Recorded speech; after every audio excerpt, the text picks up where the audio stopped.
A little bit of everything. Hello, everybody. Welcome to another podcast, number 12. We got our buddy, one of the most interesting people we've met. I don't even know why I have my headphones in because the audio is not even going to it. Ray, you're definitely one of the most interesting people we've ever met because, just to give a little background, you were a professional Call of Duty player. You played amongst the best in that group of people, and then now you are the head coach of the Dallas Empire. And you went from professional Call of Duty to working for a company that built the games, Sledgehammer Games, yeah. And then you got back into your bread and butter when the Call of Duty expanded to 12 teams, $25 million a team. Yeah, to the Call of Duty League, basically.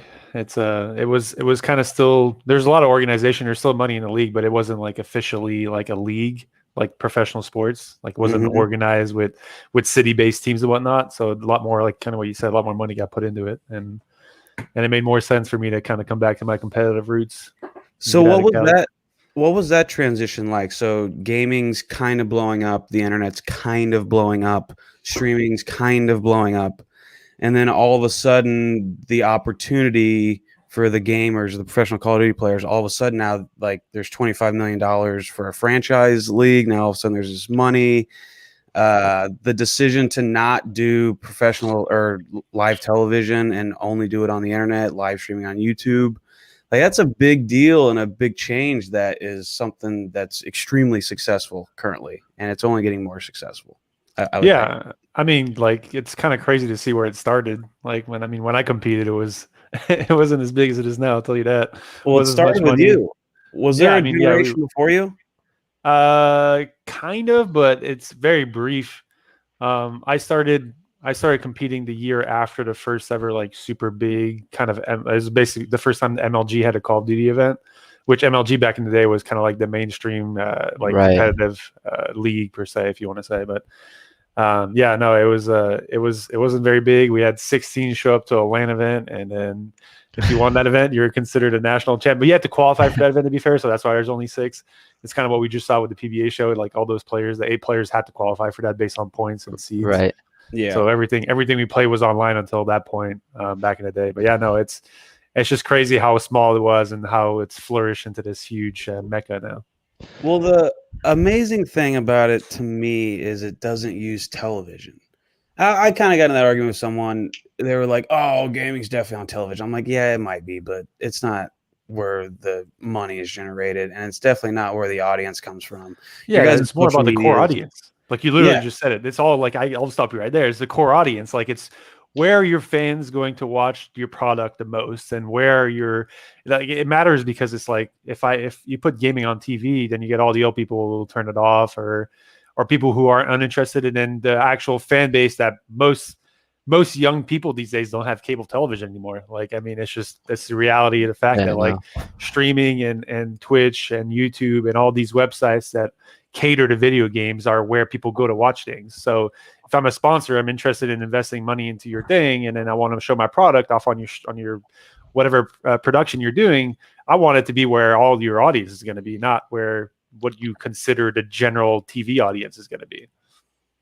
Yeah, has your guys' social medias always been pretty high? Like, has the professional gamers, I don't know, the social media and the internet connection that the gamers have is much more connected and bigger than I think bowling and other random sports have. But the social media side, you guys are so good at it, man. It's like you guys are so well connected.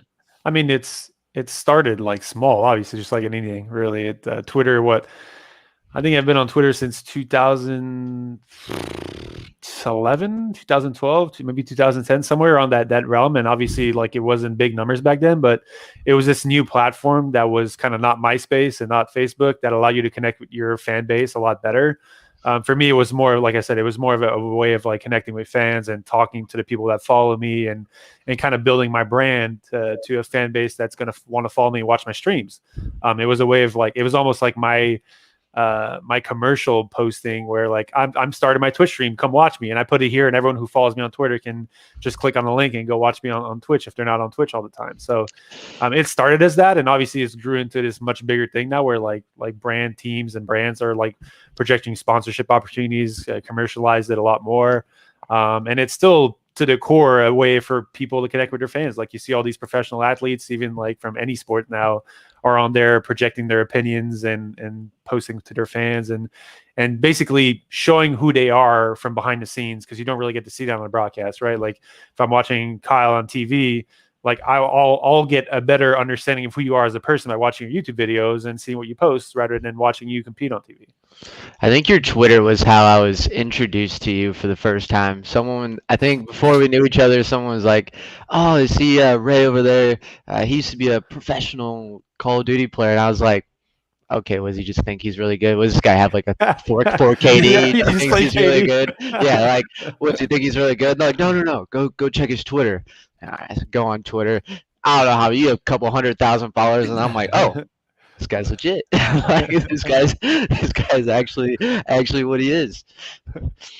I crossed a couple pairs away from you. It was my first ever PBA or whatever you want to call it, and it was the World Series. Masters. No, it was the Masters before that. I think it was the Masters of that same year. The World Series. It was at the Orleans, I think. Orleans, Yeah, I probably. think 16 or 17 or whatever. And I think you were just coming out of college. I don't think you were full timer yet. Yeah, I can't remember. Was that when? Oh, that's the one Belmo and Mikey Tang and Darren made the like. Yeah. Mikey. Oh yeah. Yeah. And that was the one where Machuga almost beat Belmo. Yeah, that one. Yeah. And I crossed a few players from China. I was like, damn, that guy throws it good. He throws it really good. Him and Nick Pate and all the Crummel. I think that was the year Crummel might have led. I think it was the year Crummel led up there, and then he went 0-2. Tragic. And then we named our nationals team who led the Masters. That was definitely that year. Oh man, Ray, how's the season going? How we doing? It's been busy this year, man. Like I'm kind of pissed Brad didn't introduce me as the coach and GM because I've been doing a lot more. Oh, yeah, I am the GM as well. Yeah, no, dang, I didn't know that. You didn't do your homework. So yeah, no, like last year, for example, like I came into like the coaching role in March, so the season had already kind of been around for like 4 months at the time when I came in. So my role was much more like I'm not going to say smaller, but it wasn't as impactful right away. And a lot more like I basically didn't do any GM things last year because our roster was already set. Like everything roster wise was built and our team was flowing really well. It was just a matter of getting everyone on the same page and doing the right things. This year has been the complete opposite. I mean, I'm not necessarily doing less coaching, but I've definitely been doing a lot more GMing, and it's definitely been more time consuming for me. I saw you guys made a roster change like exactly. a month and a half ago. Multiple? I think it's 2 months now. I mean, 2 months, yeah. So the reality of the fact, and it's imagine you and Brad who were playing competitive PBA tournaments, and it was a team-based thing, and you were able to pick who you team with. There's like it's like imagine a PBA league where you have like the GM or whatever the manager, and he's choosing players. Imagine that wasn't a thing. Like that's kind of how it's turned into. But imagine before that wasn't a thing where you guys just go, I like this buddy. I like playing with Nick Pate. I'm gonna pick Nick Pate. Nick Pate's not bowling good. Let's get Frankie Lavoie to bowl with us. And like back in the day, that's kind of how what Call of Duty was. Like there was these organizations that represented teams and players, but the players really got to pick who they wanted to play with. The people above didn't really get any kind of say on who they teamed with. That was just kind of like the players want to play with these guys, and that's what it is. The Call of Duty League has changed that. Obviously now there's contracts, there's trading, there's free agents, there's all this kind of stuff that you have to kind of deal with. So when you're making team changes in the middle of the season, it's a lot more difficult, and you don't get to get the players that you want to get to, regardless if those players are interested. The organization are going to ask for buyouts, and just to kind of give you a rough, crazy number. One of the players we were going after when we first made our team change, that the organization wanted $500,000 for him, just as a buyout. It's just crazy to think of, right? Like money doesn't grow on trees, regardless of how big the Call of Duty League is. Like you have a budget, you have amount of money that you can spend. Right. So like when we made that team change originally, we brought in our substitute fellow who we thought could actually kind of come in and make things happen for us. The difficulty was that he's an AR player, and one of our, without going too in depth, one of our players had to make a role change, which is never easy to do in the middle of the season. That didn't work out. So, but we basically ended up getting one of the players we were going after, which was Reese Vivid. And we've been together for, I think, 5 weeks now, and we already got second at the last major with him. So it's been a very rewarding and stress relieving to get that result with it. And that goes more into your GM role, right? Yeah, exactly. Right. So, I guess those added on duties. I mean, I know you were always, we would play Call of Duty. We'd see you on coaching all the time. You're in there and I guess watching your team running through scrims all day. And I know that was time consuming because we saw you on 8-9 hours. It seems like Ray's always on. He's not playing. He's always on. Yeah. Let's just say I'm earning my paycheck this year. Yeah, that kid sounds like it. I was reading up and I saw all these changes. I was like, and I remember us talking about the GM thing. I was like, oh, he's taking those responsibilities this year and having to put them to use. That's for sure. I'll be honest. It's fun. Like the GM part of it is fun as well. It's just it's somewhat conflicting when you're coaching because like a GM theoretically has to be more on the org side and the coach has to be more like players driven. Like I'm there to protect my players and then the GM's there to kind of like really wants to make things work on what needs to happen. So when the roster change happened, it was a little weird because it's like, yeah, I have to let you go, even though I've been talking to you for these past weeks on trying to improve you to get the things we want out of you. And then, then the change happens, which is kind of weird. But do you enjoy the GM or the coaching side more? Like, if you had it's a tough question, honestly, because I can't even the GM thing last year would have been boring as hell because really nothing happened. Yeah. I would have been like kind of sitting there rolling my thumbs, making sure everyone does what they need to do sponsor wise and show up when they need to show up and whatnot. And this year would have been the complete opposite. This year would have been actually really interesting because then you have to like deal with the players, like make changes, whatnot. So I don't know, like. I don't feel like the GM role for because there's obviously we have a manager on the team, like the player manager that helps with the GM duties. And he's the guy that's kind of doing probably like more than maybe even half of what the GM duties are, which is like make sure the players show up on time. Like, hey, you have to there's a schedule on this day. You have to show up to this shoot, so on and so forth, which theoretically, typically the GM does that, but he's kind of helped me with it. So I don't know. It's interesting to think, but I definitely enjoyed like the strategic and like playing part of the game a lot. And that's kind of what I used to do when, like you guys are saying, I competed. So I don't see myself not doing that yet. So maybe down the road when I'm a little older and I got a kid or something crazy comes in my life, the GM thing will fit more my lifestyle. Can you explain? Are you allowed to explain that roster change? Say that again. Are you allowed to explain that roster change? I mean, I can kind of surface it realistically. So, okay. So Illy had a position change, a role change, right? Yeah. Well, Huke's the player we let go. Huke. What like our championship roster last year was Clayster, Crimsix, Illy, Huke, and Shotzi. Yeah. The day after we won champs, they announced that the following year would be 4-on-4. So we immediately had to start talking about which player we're going to let go because obviously no player is going to want to ride the bench. And it's just a matter that we had 5 players who were probably all within the top 10 players in the league. So like obviously those players can make big money elsewhere and help a team win. So so we more or less let the players decide who they wanted to keep because it's the kind of situation where there's no winning. Like we were going to let go of a player who was a big asset to win our championship. Like there was just so basically who did the players feel more comfortable with keeping and whatnot. And we had 3 young players who really like playing with each other and then the 2 older guys, which was Clay and Krim. So they made the decision. So but this year we actually had a pretty good start to the year before the league started. Like we get the game in November or October or whatever, and then we don't start competing until like early February. So we have like 4 months where like you don't really see what's going on behind the scenes, but these teams are scrimming and trying to get better at the game than anyone else is right away. And that period of time we dominated. We came into the league very strong, but just like anything in life, like not anything in life, but more like video games, there comes a point people start learning how to play a video game better. And then the game becomes less skill driven and more strategic driven. And that we didn't adapt to that at all. We had a player on the team that we felt like wasn't doing what he needed to do on that front to really understand and push our team to be the best team and not just be the most skillful team. So we fell behind the curve and we felt like we weren't progressing as a team anymore. And we felt like we were held back because of an individual. So we decided to make a change on that individual. And And as much as like, yeah, we went through hardships for whatever, almost a full stage, like almost a month and a half after, because we didn't get the player that we needed to get to that progression element. But ever since we got Vivid on our team, we felt like we were a team again. And the progression element on a daily basis, you can see we're getting better. We're not getting worse. We're actually adapting, making changes. Everything we talk about when we scrim on a daily basis is implemented into our gameplay. So like we can see the light at the end of the tunnel, right? Like we went from a team that was maybe barely top 8. I mean, like, that's kind of an exaggeration, but we're like in the middle pack where we don't belong. And you could see on a daily basis we're progressing. And then I mean, theoretically, we played really good at the major, and we could have easily won that major and got second. Lost the phase 5-4 in the finals. So yeah, what player were you going after? I don't know if I can say that. I mean, I get it. I mean, just kind of, I will edge on the fact that like I said, back in the day, you always had your mindset on a player, and if a player was willing, it would happen. Now it's very much like you kind of have to shop around. You have to like see what people are interested in.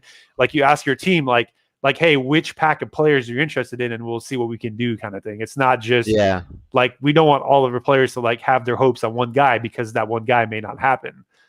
So we ended up having a pack of players. We talked to the teams, and we were all, and that's the crazy thing is like we were all equally interested in the players we were going after. Like they all brought different things, and that's something that to me that's really cool as a roster. It's always going to be a gamble, because it's like, except for Reese or Vivid, the player we ended up picking up. Like I've never worked with him. I don't think any of our players ever teamed with him. They've obviously interacted with him. We played against him. We knew he was a great player. Statistically, he was definitely what fitted for us. But he's ended up working out way, way better than I had expected on the mental front and the strategic front. So yeah, I mean, it worked out really well for us. Awesome. Well, I was thinking that when those changes started happening mid-season, a lot of changes happened to a lot of teams. And by the way, this is like my first full year watching it. Call of Duty last year was my first year, and I heard all the complaining about how Modern Warfare and the maps and all this stuff, and how Black Ops is so much better and all this stuff. So this is like my second year into it, and my first year recognizing all the changes that go on with the team. It is crazy, man. Like Clayster was put in such a bad spot. You guys win the national championship. Things aren't working well. Hook goes. Thieves pick him up immediately. They drop whoever they had to drop, and their team is changing by the week, it seems like. Yeah, he lasted 2 weeks on that team. Dude, it's like the roster changes are just crazy. Like if you're a Call of Duty player, like whoo. So again, like posts or pre-CDL world, the livelihood of these players were very much based on like you kind of team with your friends. Like let's not put in anything else, right? Like all these, there's a bunch of capable players, but you wanted to play with the guys you kind of got along with the most, because you felt like that would help your daily mental aspect, or just getting better much, much easier, because the fact you're playing with someone you like playing with. Now is very different. Like I'm not saying like teams won't pick up players they don't like, that their teams don't like. Like if I asked one of my teams, I asked Crimsix, I'm like, yo, do you want to team with this guy? And he's like, nah, I don't like that guy. Like, I'm not going to go pick up that guy, right? I'm not going to ruin my team vibes for that, even though that player could be equally capable as another player. But yeah, it's just so different now. Like the orgs are getting smarter. And let's be real, like a lot of the player base are getting older. Like, I mean, crap, I'd say there's at least like a dozen, maybe more players that still compete that I used to compete with back in the day. And let's put it like easily, like they're getting older. And I'm not saying age has anything to do with it. It's just the fact that like when you get older, you get interested in doing different things. It gets really hard. It's grueling. Like people always think like playing video games for a living is just like this walk in the park, easy, fun thing to do. Like you guys as bowlers can tell me as much as anybody else. It's a grind, dude. Like you come to a point in your gaming career, and that happens pretty early. I'd say like this maybe third year I was competing. Like I just didn't really enjoy playing the game for the game anymore. It was more, the enjoyment was really just the competitive aspect, like getting better at something, trying to be the best at something. And the fact that like there's this depth to whatever you're doing. That's incredible. That's incredibly fun to play with. But just going out and playing COD pubs, like hell no.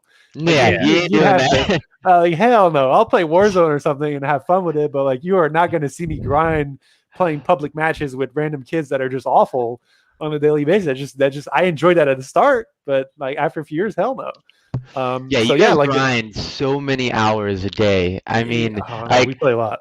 I mean, so many. I mean, sitting in front of a screen, and like you said, you're learning, you're trying to figure out, and you guys are trying to figure out the strategy. You're trying to figure out how to take advantage of the game and figure out where you can, find your, find your strengths.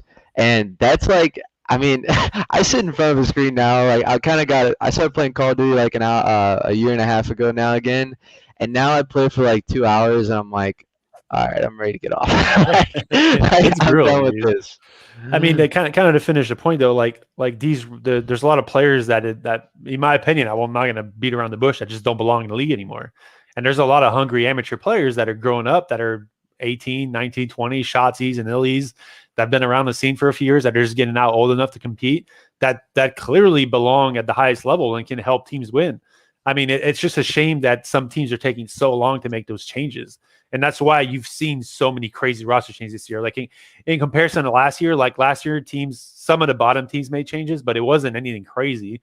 Like you would have thought, I would have thought last year would have been, because last year was a 5-on-5. I would have thought it would have seen way more team changes last year getting into the league. But it's just the fact that it was kind of new and like people were kind of scared to make changes and so on and so forth. And this year it's been the opposite, man. Like teams are just pulling the trigger if they see a player that can be better and better their team with. It's just a shame that like most of the changes happen so late in the season. Because some of these teams like it, and that's really the worst thing about the league this year is that only 8 teams make the championship, the playoffs or the COD Champs tournament at the end of the season, and there's basically 4 teams that are out of the race already because they're just so far behind in points because they've had such a shitty start of the season. So, like if I'm those teams right now, I am dropping my whole roster and I am just picking up amateurs left and right. I'm finding a recipe for next season that trying can help. To see, dude, like see what the talent's out there. Like this is your time to do it. Like you give these guys like it's like professional sports. Like when you see a team out of the playoffs, you see a bunch of new guys get in. You don't see like the main players. You see a bunch of new guys get in and try and see like give these guys playing time, give these guys experience. Like this is to me the fact that some of these teams aren't doing that yet is incredible. Yeah, well I'm so jealous because you guys literally grind. Like if you're let's say you're one of those low teams with a team that's not gelling very well and you're going to look for younger kids. Well, the Empire and the Phase and all this stuff, you guys grind 10, 12 hours a day some days. And it's got to be so hard to try and catch up to a group of 4 guys that get a well so long and play the strategy so well and are very confident with each other.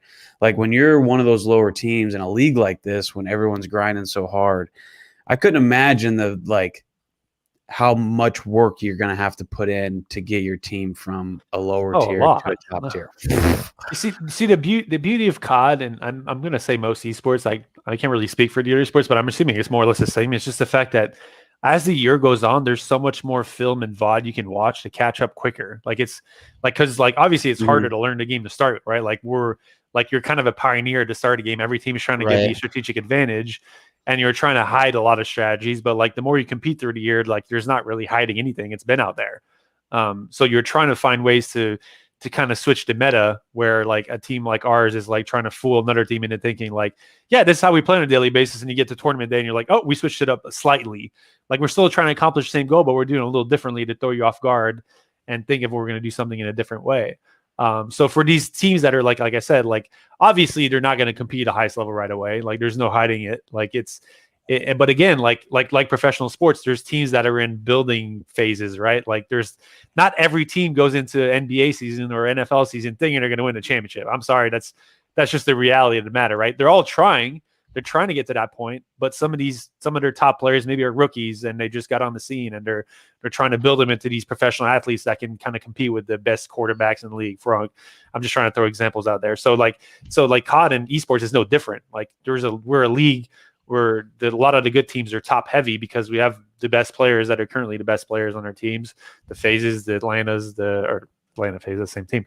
But the Dallas is like so on and so forth, right? Like we have a lot of the best players on our team. That's just the way it is. LAG or teams that are kind of out of the playoff race just don't have the best players right now. And to me, those are teams that should be pushing to make changes and trying to get to that building stage. So where next year they have an actual chance to make a championship. Because it's like, to me, like it's kind of proven by now. Like if you spend a whole season with a team that's just not performing to the highest level, it's not just going to randomly change. Like it's just right. not. Like it doesn't happen that way. So yeah, I don't know. Especially since the better teams are improving. Go ahead. Yeah, no, and we're not getting worse. Like, I mean, like we made a change because we felt we were getting worse. Like we were a team that was getting. I mean, what we got second, third, and I think fourth or fifth or whatever with Hugh, and we felt like those aren't bad finishes. We weren't losing games by that much, but we weren't winning games by that much. We could like in our opinion as a team, like in stage 3 when, I think it was stage 2 or whatever, but like we won so many matches in pool play by like the skin of our teeth. Like we were round 11, game 5. Like that's just not against teams that we felt we should just be like beating to the floor without even having to think about it. So like we made a change based on that progression. Like we felt like we were trending the wrong direction and we felt like it wasn't going to change. So that's why we made a change. Like the fact that some other teams aren't seeing that about their own teams and not making changes to me is baffling. Oh, dang. I think it's amazing that the gaming, especially in Call of Duty and other games too, have just turned into full-fledged organizations, multi-million-dollar businesses. Like the whole thing is so legit from pro gaming. How long ago would you say? Like, I mean, gaming in general probably started around like year 2000 with like Counter-Strike, StarCraft. Like this is, I mean, we're talking way back. Halo came along for console in like the early 2000s. When Halo 2 came out, that was on USA TV for the longest time. I don't know if you guys remember that. I remember bowling. I mean, I was a big bowler as a kid. My dad used to drive me to Rochester, New York to play tournaments with John Zerbinski and Josh. Was it Buckert? Yeah. John Buckert. John Buckert, yeah. Buckert, yeah. And Brett Cunningham and all those OGs. And I used to just but I would wake up before the match day Sundays, and I mean obviously American television and Canadian television is different. We don't have USA TV in Canada. I would wake up and see Halo and be like, oh, this is awesome. This fucking Walshy, what a boss. This guy's so good. This is great.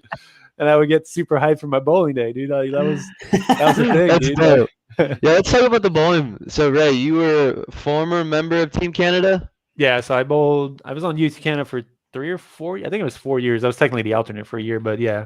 Youth Team Canada for 4 years. I was on the adult team the last year. I made the team, and then I got sick. I had a stomach virus called H. pylori, and I basically took me off my feet for like the better of a year and a half. And that's I was already playing video games at the time, but that's what kind of transitioned me into a pro gaming career, is the fact that I was in front of a screen every day trying to get by my illness, and my parents were supporting me doing it. And I started making money doing it, so that kind of translated into it. What did you have? You had a stomach virus. It's called H. pylori. It's basically something that like a lot of people have it. It's just something that's kind of doesn't activate for everyone. And I was basically nauseated for the better of a year and a half, just not be able to digest my food. Oh, and yeah, no, it was rough. It wasn't great, but it was a blessing in disguise. Yeah, it led to where you're at now in a way, I guess. So are you bowling much anymore? I mean, obviously we know. I try to. I still am a Storm Nation member. Let's go, Team Storm. Are you going to nationals? Let's go. Out of all the bowling tournaments out there, that is probably a tournament I enjoyed the least. Like so you guys grow up kind of idolizing that thing. Like that was never a thing for me. And I bowled it a few times, and it's just traveling somewhere for 9 games. Yeah. And to be fair, I never got to bowl with anyone good. Like, I mean, good. When I say good, is like a team that's willing to build the lane the right way and like play on the same spot. Like that probably ruined it for me, because it's just I'm out here trying to grind and trying to build something in the team, and like we talk about it for 3 minutes before practice, and they're like, "Yep, I throw 2 shots. Never mind, it's not working for me. Let me go back to what I typically do, throwing plastic down the middle or something weird." I'm just kind of making fun of it, but yeah, no, I'm not a fan of that tournament. I've never truly enjoyed. I'm not a bracket guy, to be honest. I like competing for the win. Yeah, I like competing for the win in front of me. That's what I enjoy doing. The brackets just are gambling aspect that I don't enjoy. There's no win in front of you at that tournament. You got to wait 2 months. So yeah. Exactly. Yeah, well, that tournament isn't for us. Like the super uber competitive bowler, like those guys who try and do it for a living, they have to go because the bracket money. But for the most part, overall, that tournament is just for like the amateurs. USBC the majority of their audience is like people who don't average 200. So it's not necessarily our tournament, you know. I mean, it just seems like it's this kind of bloated thing that's just like all their like my dad bowled this 20 years. Let me get involved with this as well. It's kind of like it seems more for the prestige than anything else. Like the tournament, the prize is kind of cool, like the eagle or whatever, like the trophy. That's kind of, I mean, it is cool to like if you have that on your mantle, like you can say you won this big tournament that everyone in the States bowls in. But yeah, I'm Canadian, so whatever. Yeah, I was gonna say, being from another country, I didn't really put that in perspective till you said it. I'm like, dude, if you grow up bowling, you just bowl nationals every year. What are you talking about? Like, that's the way it is.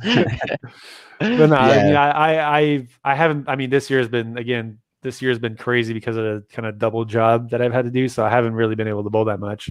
Yeah, you bowled the players. You bowled the players qualifier. You were bowling well. You were making a run until the last day. Until I walked into a wall. Ray was crushing that. You probably third, fourth, second, something like that. Yeah, I was fourth after the first. I think it was third or fourth after the first round. I shot 300. That fast pitch thing was really good for me. Oh, it was beautiful. I was next to you all week. It was beautiful. It was so pretty. Yeah, I mean, I can still throw a bowling ball. Let's put it that way. Like, you know, I'm not gonna bloat my way into whatever I'm not. Like I just love competing with the best players. It doesn't matter. Like I consider myself a donator, quote unquote. Like I'm just there to have fun and compete. Like I don't expect anything out of it. I love bowling. Like regionals are probably like my favorite thing to bowl. Obviously, national stuff is more fun, but I don't get to do it that often. Regionals are easy for me because you just travel for a day or two and it's done. I was trying to bowl the World Series this year. I just couldn't end up traveling. I had my entry fee paid and all that stuff, but same thing with the Masters. But it's just I couldn't afford to just miss days of work. It's just the way it goes. Yeah, well, we were on that break at the Players, and you were in like third place, and I was like, "Oh man, what are you gonna do if you're gonna make the show, or how you gonna feel?" And you go, "I probably, to be honest, won't even bowl the show." And I go, "Nah, I would have found a way to make that work. Come on, my team." And you were like, "Man, I got a job." I'm like, "Get Haster on the phone, man. Let me talk to this guy." Yeah, Haster would have been go for it, dude. Let's slap an Empire patch right on that jersey. I had my Empire jerseys, right? That would have been pretty sick. You did, that would have been cool. I mean, that's still kind of my kid dream, right? Like, I would love to just make a TV show. I wouldn't consider myself close to the players because there's so many games, right? Like, I mean, it's just crazy to me that the pattern that I thought I was going to mop the most was actually my worst. Like I'm a long pattern guy. You tell me to throw it a 3-pin all day, I'll do that with my eyes closed. I love that shit, and I just couldn't do it to save my life coming down the stretch. And I almost made a show at the World Series. Was in 17. I had to fucking bowl Belmo. That's not fun. And the best of 3, and he's throwing. I still don't get it. He was throwing a pitch black with like bailing service right on top of my freaking Sherlock with 500 grit. And I was like, how is this even possible? How is this guy making these pins fall this way? Like, oh yeah, and then your shot goes away. Oh, it goes away real quick. I'm out there like, and his does it, and it just carries. Yeah, like, it's amazing. What am I supposed to do here? He's got to be the hardest guy to bowl heads up, just because he creates the transition. Oh no, it's ripples. It's like freaking tsunamis on the lane, like, dude. And you don't know which way it's gonna go. I bowled him on that show in the Chameleon, and he probably took a half an hour to take his 8 shots. He took forever to the point where I had to like, can I go practice? And then he still had like 3 shots left. But anyway, he was throwing urethane. And I was like, okay, well, they're probably not going to break down a whole lot. Like I may not necessarily have to move a ton. I didn't get practice as he was taking forever. But he made the lanes hook so much. I probably missed 6 boards worth of moves that one game just from him throwing a couple shots with urethane. And I go, okay. So I bowl them this year in the Masters. And I go, all right, let's see if like they break down. Are they going to tighten up? Like what's going to happen? He made them as tight as you could possibly make a lane or a pair. And like both sides, like I'm expecting like, is he going to make the fronts hook? Like what's going to happen? No, like both extremes. One day mega hook, one day. So it's just so hard to know what you're going to get when you bowl that dude. So he's not here to talk about, but it can like, is that something he's actually controlling? You think, or it's just based on the pattern? Oh, sure. Well, do you think he's controlling to make the lane tighter or not? I mean, obviously you can throw different kind of equipment, but that'd be kind of crazy if that. I don't believe that. Wait, we need to get him out here and talk about this. Like I've spoken to Belmo a lot. I've never heard this one before. That'd be incredible if you're able to do that. Does it on purpose? I mean, theoretically, like, okay, I'm going to throw urethane. It's going to make the lane tighter. I'm going to throw reactive with a lot of grit. It's going to make hook more. This was my read on Belmo that day at the Masters. He wasn't having a great week. and he wasn't bowling his best throughout the entire season for the most part. He didn't bowl go to the World Series. He had a kid on the way. He's coming all the way from Australia. He just didn't seem like he was necessarily into it. These specific 2 tournaments didn't pay a whole lot of money either. So he was trying to throw reactive. The pattern was really hard. In qualifying, he mostly threw urethane because it gave him control when reactive didn't. So when he got to our match in the losers final, or in the losers bracket, reactive just wasn't controllable enough for him. So it was a urethane or die kind of thing. And it gave him a little bit of room, and it just happened to create all that transition.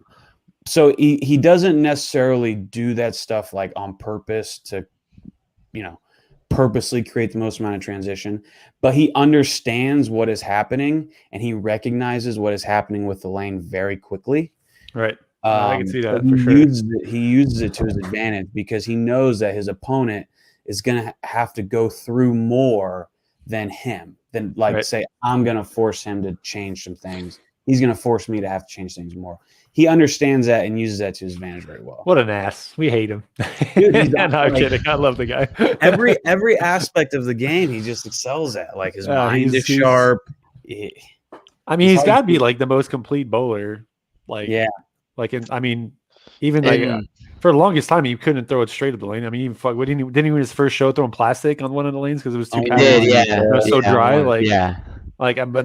Now he just does everything. Like I don't think I've ever seen like when you're saying he hasn't looked good. Like I personally have not seen him be lost. Well, everyone has their days where they're lost. I'm sure he has. Yeah. But like on a personal level, when I bowl around him, I'm like, I can just tell like, okay, like he might have a 50-50 chance to win this week. Like, well, in that match, he didn't bowl. I think I shot 6-0. He shot 650. And bowling wise, he didn't look terribly comfortable. He wasn't executing great shots, but he put himself in a spot on the lane where he could have a little bit of room with urethane. So the days that he's not sharp, he knows how to play the lanes well enough that give him a little bit of room that allow him to miss. So that's fair. Dude, like even on his off days, he's strategizing so well that. Like I'll speak to myself as a bowler here. Like that's the only reason I consider myself any kind of good at bowling is because every time I get on the lane, I feel like I see my ball roll correctly, and I'm just trying to find the place that'll give me the most room for error. I'm never going to be the Brad, the freaking split dots, or PJ Haggerty to freaking throw it on a dime like 20 feet down the lane. I will never Brad be that splitting boards. I said Brad. I split boards before. I mean. Anyway, that's why I said PJ. No, I wanted to counter like both. No, I'm just messing. But I saw PJ posted this picture of his balls he used at Nationals, and one of them was a fast pitch. And I was like, dang, if PJ has to use a fast pitch at some point in time, what am I doing? I'm not going to take all the credit on this, but I was one of the major contributing factors to he needs to start putting urethane in the bag. The fast pitch train. Oh, bro, I kind of came out of nowhere on the scene on bowling in Cali because I hadn't bowled in forever. When I started working at Sledgehammer, I wasn't competing video games anymore. Like for everyone who didn't know, playing professionally video games is a 365, 7 days a week, 10, 12 hours a day job. So you don't really have time to do much else. And I'm not even kidding. Like the 6 years I compete, I might have taken like 2 weeks off total. Like in terms of like, I wasn't thinking or playing the game on a day. And I loved it. Like it's a fun thing to do. Like when you're invested into your craft that much, like it was fun. Like I'm not regretful, but you don't get to do anything else in your life. So when I went to Sledgehammer and it was a 9 to 5 job where I get my weekends, I don't have to think about work or anything. I started bowling again. I was like, this is fun. And I always had thumb issues and hand issues. So I started bowling two-handed when I first started bowling again. I won't hide it. I wasn't very good at it. I wasn't very good at it. There's some videos on my Instagram of me doing it. I could not get ball speed to save my life. I don't understand how they do it, but I just couldn't get ball speed. I could rev that. Funny enough, my rev rate's probably lower two hands than it is one hand, but it's pretty high one-handed. It's pretty smack on it pretty good. So I got about maybe 6 months of two-handed stuff, and I was averaging like 205 on a bird down house shot, and I just hated myself. I was like, I was like 230 bowlers a kid. I was like, this is embarrassing. I can't do this anymore. So I went back to one hand, started bowling. Funny enough, I thought I was going to be at least maybe like a year in my head. I was like, yeah, it's going to take me a while to get it back. It took me 2 weeks, and I had to release and everything else back. And if anything, I was probably better than I was as a kid because I threw it really hard as a kid. I was like 18 mile an hour kind of ball speed and just like shove it up the lane. that's maybe why I like throwing at the 3-pin so much on long patterns, because I couldn't get the hook at all. It's amazing when you have like a bowling release, and when you got a good release, that it never really goes away. Like riding a bike. And it's really hard to get. We coach, we do a lot of coaching. It's hard to train someone to do it, but once you have it, it doesn't go away. Do you guys teach the whole like here's a pack of whatever Trident, and like I used to do this as a kid all the time, just roll off my fingers like a ball at home. That was my thing at home. I would just like literally like take steps approaches. Like I had a wooden floor so you could slide a little bit, and I would just roll a bowling ball off my fingers. That's how I got the wrist release, everything going as a kid. And I think that's the best thing ever you can do as a kid if you're trying to get bowling into your. Oh yeah, I had a little like fake bowling ball. It was actually a bank that you could put quarters in, but I didn't have any coins in it. And I beat my couch up just throwing that thing, just trying to hit it as hard as trying to get it the hook on the carpet, just seeing how much I could get it to spin. That's all I did when I was a kid. Or with pool balls when you're at the pool. Oh yeah. Curve around the table. I love that. Watch this, guys. Yeah. But when I first started bowling again, like PJ is one of the first good bowlers I bowled. Like there was this 6-gamer at Earl Anthony's house in Dublin, and I bowled alongside with him once, and he was like, "Who the hell are you? Like, where'd you come out of?" And I was like, "I'm Ray. I'm Team Canada guy. I suck. I'm just here to have fun." and then, but like the following year, I started bowling PBA stuff, like 1-2 regionals, and beat him with urethane. The second time he was kind of competing with me, it was a pretty hard shot. And I beat him with pitch black. And like there was no one's going to beat me that day. I bowled, it was 10 games and I did not bowl with a different ball. I threw one ball all day because I just kept migrating, making these micro adjustments. Yeah. And it was just like, I had to nut. And I just told him, I was like, dude, like you are not beating me today reactive. There's just no chance.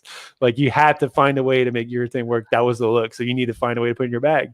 I'm not saying that's what made him do it, but like I've seen him throw urethane multiple times now, and you can just tell like when he has a look, it shreds. Like it's just like any other ball.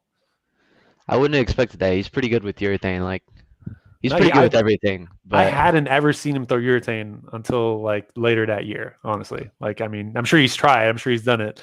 And I was a hot cell fan for a few weeks. Oh God, you and like 5 other people. Yeah, I was messing with Darren and Mikey. It was like the Red Ball gang. Like, but yeah, it was. I mean, I bowled there. Was it a member at South Point? And I mean, South Point's like the urethane homeland. Like if you can throw any kind of urethane there, it's probably gonna look good.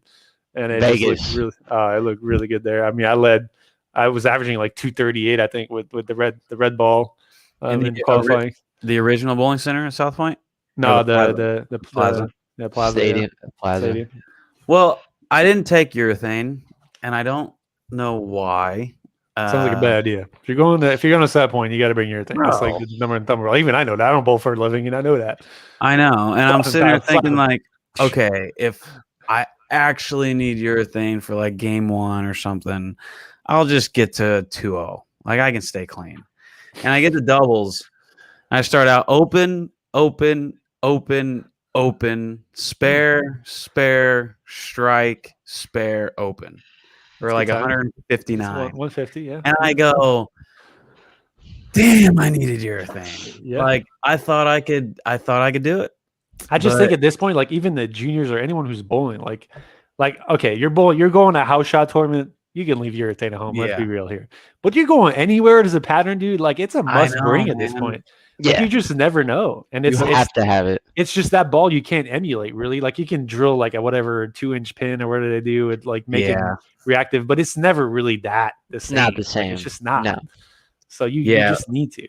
And you could drill like something like turdish, like a Crux Prime or I don't know, some ebonite ball or something. But even at that, like even though Crux Prime and urethane are like similar shapes, I would take a purple over a Crux Prime just because of what it does to the lane, or just a urethane, pitch black or whatever.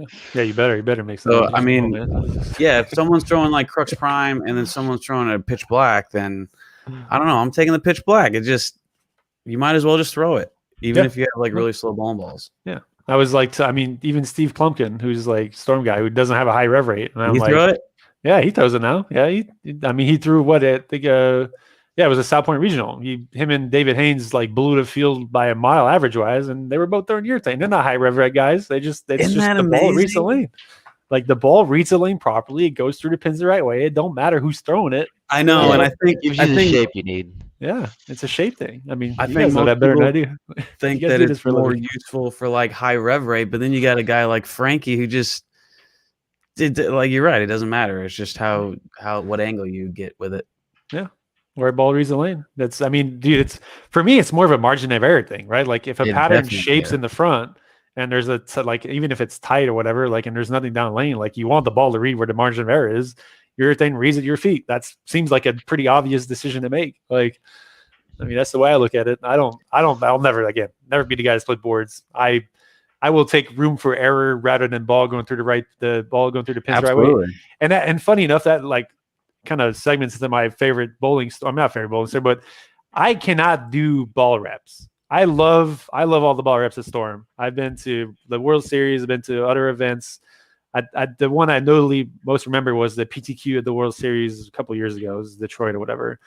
And they were trying to get me to do things like, oh, your ball's not reading right. It's reading wrong part of the lane. I'm like, you want me to go over here and throw it over there? I got this much room down lane. I don't care if I strike or not. I'm going 210 every other shot. Like, there's no chance you get me doing that. Like, and I mean, I did it because like they know, right? Like they're seeing something. So it's like, felt really uncomfortable doing it. Didn't look good. Didn't do well doing it. And it's like, to me, it's just, I get the idea that like, if you want to do the best, this is probably what you should be doing. But I am not the best. I will not be able to do that. Yes. I'm not Chris Prater, who can do whatever the hell he wants with the ball left and right. Circle the whole lane. Like I circle the lane or take. I have my game. I can do certain few things. As much as they may not be the best thing right now, this is probably what's going to get me in the cut to have a chance to bowl the tournament. And I just didn't do that. I didn't make the cut. I bowl like shit, and that's the way it is. But I learned. I had that issue when I first went on tour, like having ball reps talk to me about things, being with DBI, and and I always agreed with what they said. Hey, Bill O'Neill's doing this with this ball. Tommy Jones is doing this with this ball. Whoever it is. I'm like, yeah, there's just one problem. I'm not as good as those guys. I was like, I'm gonna move 10 left. I'm gonna get really forward with it. I'm just gonna get the kind of face up to the pocket, and that's what's gonna happen. If I make the cut, great. I understand that look is probably what's gonna win the tournament. I'm trying to get into the cut right now, and that's what's gonna happen. So I can relate to that a little bit. And I mean, like I don't know, dude. Like I get the idea of being a competitor and wanting to be the best, and like everyone has to be realistic. And it's just like the lefty righty thing. To me, is the biggest thing that I personally don't like about bowling is the fact that like there are tournaments in a week where you just know a lefty's going to win or a righty's going to win. Like it, and that's just the reality of the fact that bowling isn't fair on that end. The traffic or whatever shot you have, like it's, I mean, crap. But like I bowled, was it the Masters? It wasn't at the Orleans. It was a different one. But I was Gold Coast. I was crossing with Ebonite guy throwing purple hammer. It wasn't Michael's Martell's friend. What's his name again? You guys know who I'm talking about? Kenny Ryan. That's my man. And really cool guy. I had fun bowling with. But I was crossing with him. I was looking at this guy bowl. I was like, there is no chance I could have bowled for a living for 10 years and been the best at doing whatever I want with my ball. There was no chance I could have beat that guy that week. Like, I mean, it was he threw it off the one board, off 5 first arrow, like anywhere on the left side near the gutter was hitting the pocket, and it was hitting it hard. And I was like, I'm out here struggling to even hit the head pin. And it's just like, nope. I mean, like if I was doing this for a living, I would have been legit frustrated. Right? Because it's like this is my keep. This is my way to make money. Like there's no shot. I mean, that was frustrating. It's definitely very frustrating on that end, but also being a lefty as well. And it's one of those weeks where you get shut out. Yeah, no, I mean, that's what I'm saying. It's two sides of the coin, right? Like they're going the weeks where they like the lane's not going to get any better. Like there's not enough traffic for that. So it's just, that's why I respect the hell out of like Jacob or like bowlers who like lefties who've like legitimately like making it work no matter what, like regardless of whatever weirdness or his swing. I don't care what people say, dude. The kid's good. Oh, and it's just like And it's just like the fact that he can do it week in, week out, and like, yeah, okay, urethane's been really good to him and so on and so forth, but it's been good for a lot of guys too. Like Belmo's made urethane freaking awesome for a long time now. Like he's won. I mean, like it's to me, I mean, I'm not an avid bowler, but like it seems like at least like 40% of the shows he's throwing urethane, like, and he's fucking round the pocket making it work. And it's just like he's not just the lefties who do that. Like No, it's everyone. It's the best bowlers in the world. It's the not the best bowlers in the world. It's the middle of the pack. Everyone, you can watch PBA players will say it's a crutch. It's a crutch. Listen, everyone throws it. It's not. It's a shape. I've seen the best all-time Hall of Fame bowlers start using it again and win titles, and then you see guys that, maybe their best performances are with urethane. Yeah. And then everywhere in between.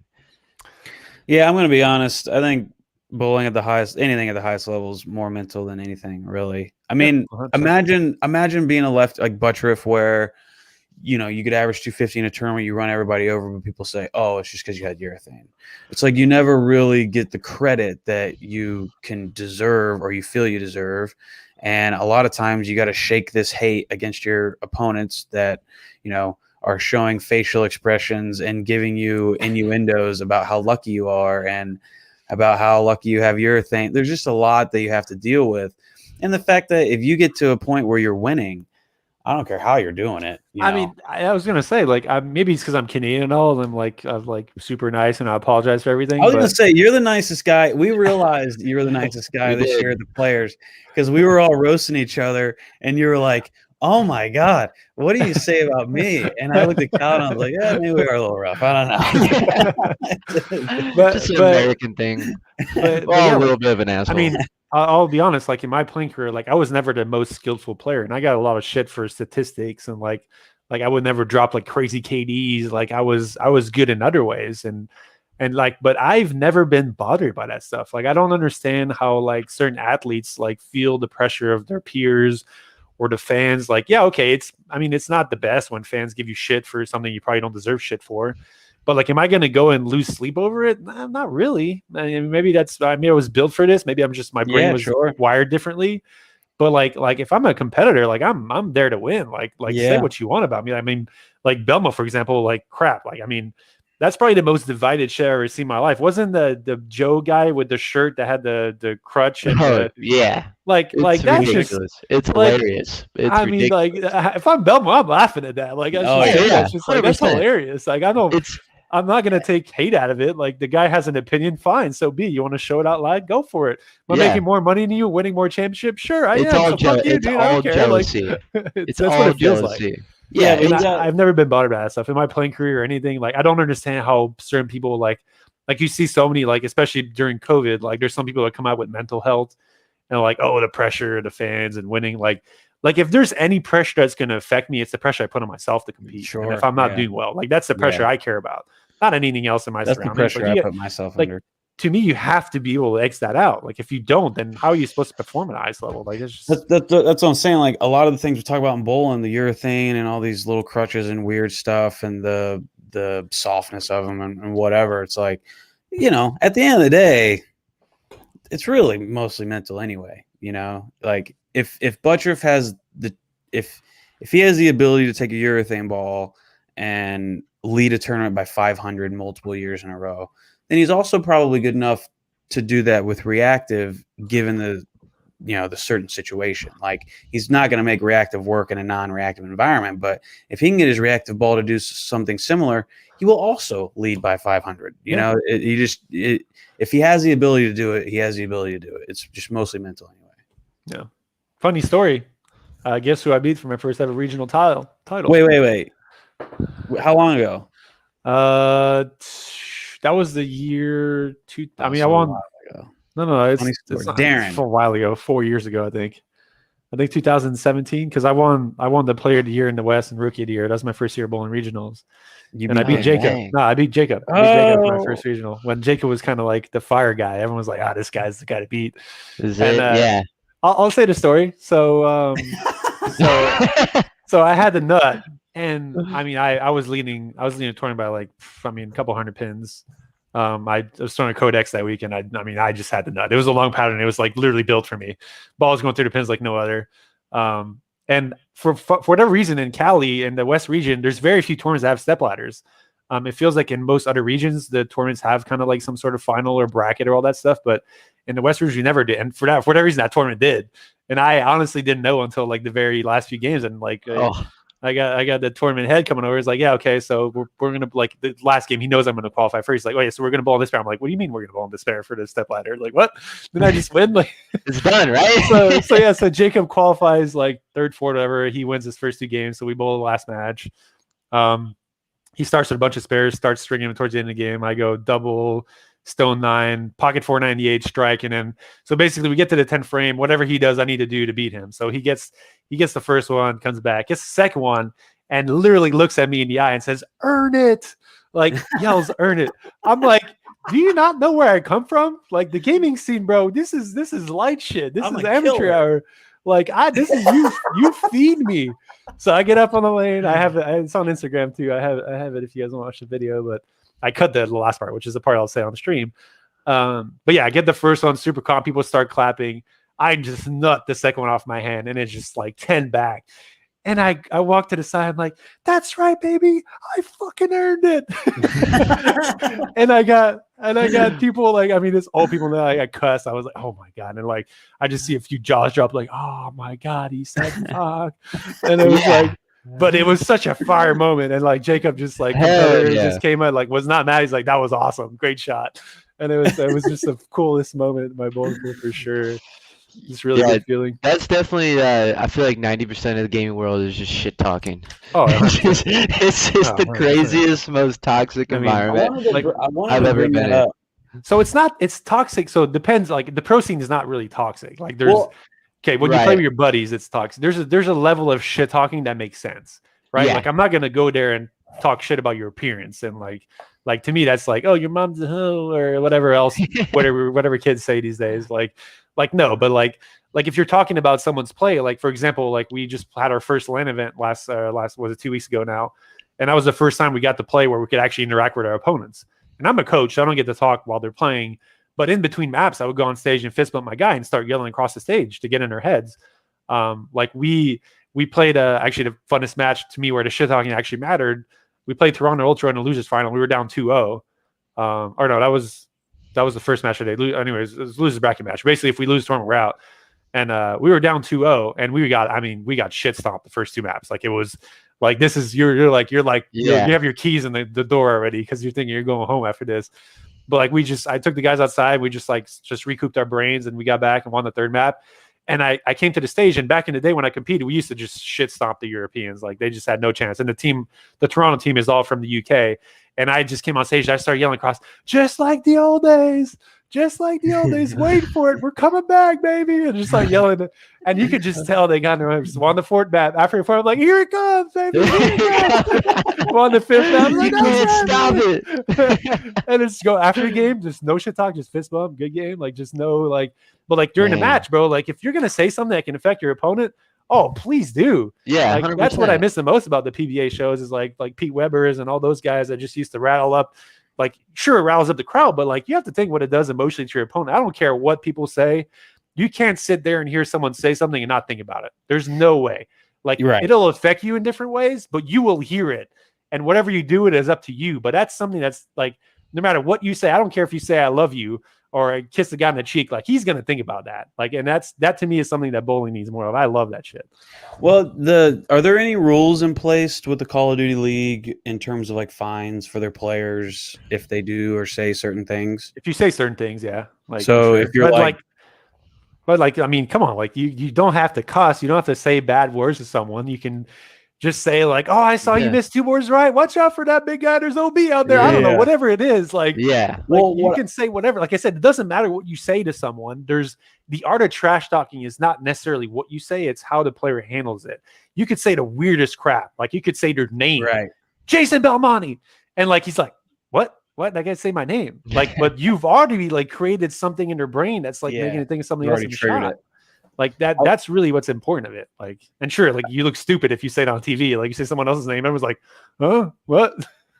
But yeah. I was meaning like mostly online, like because they're in gaming. But players aren't afraid to speak their mind.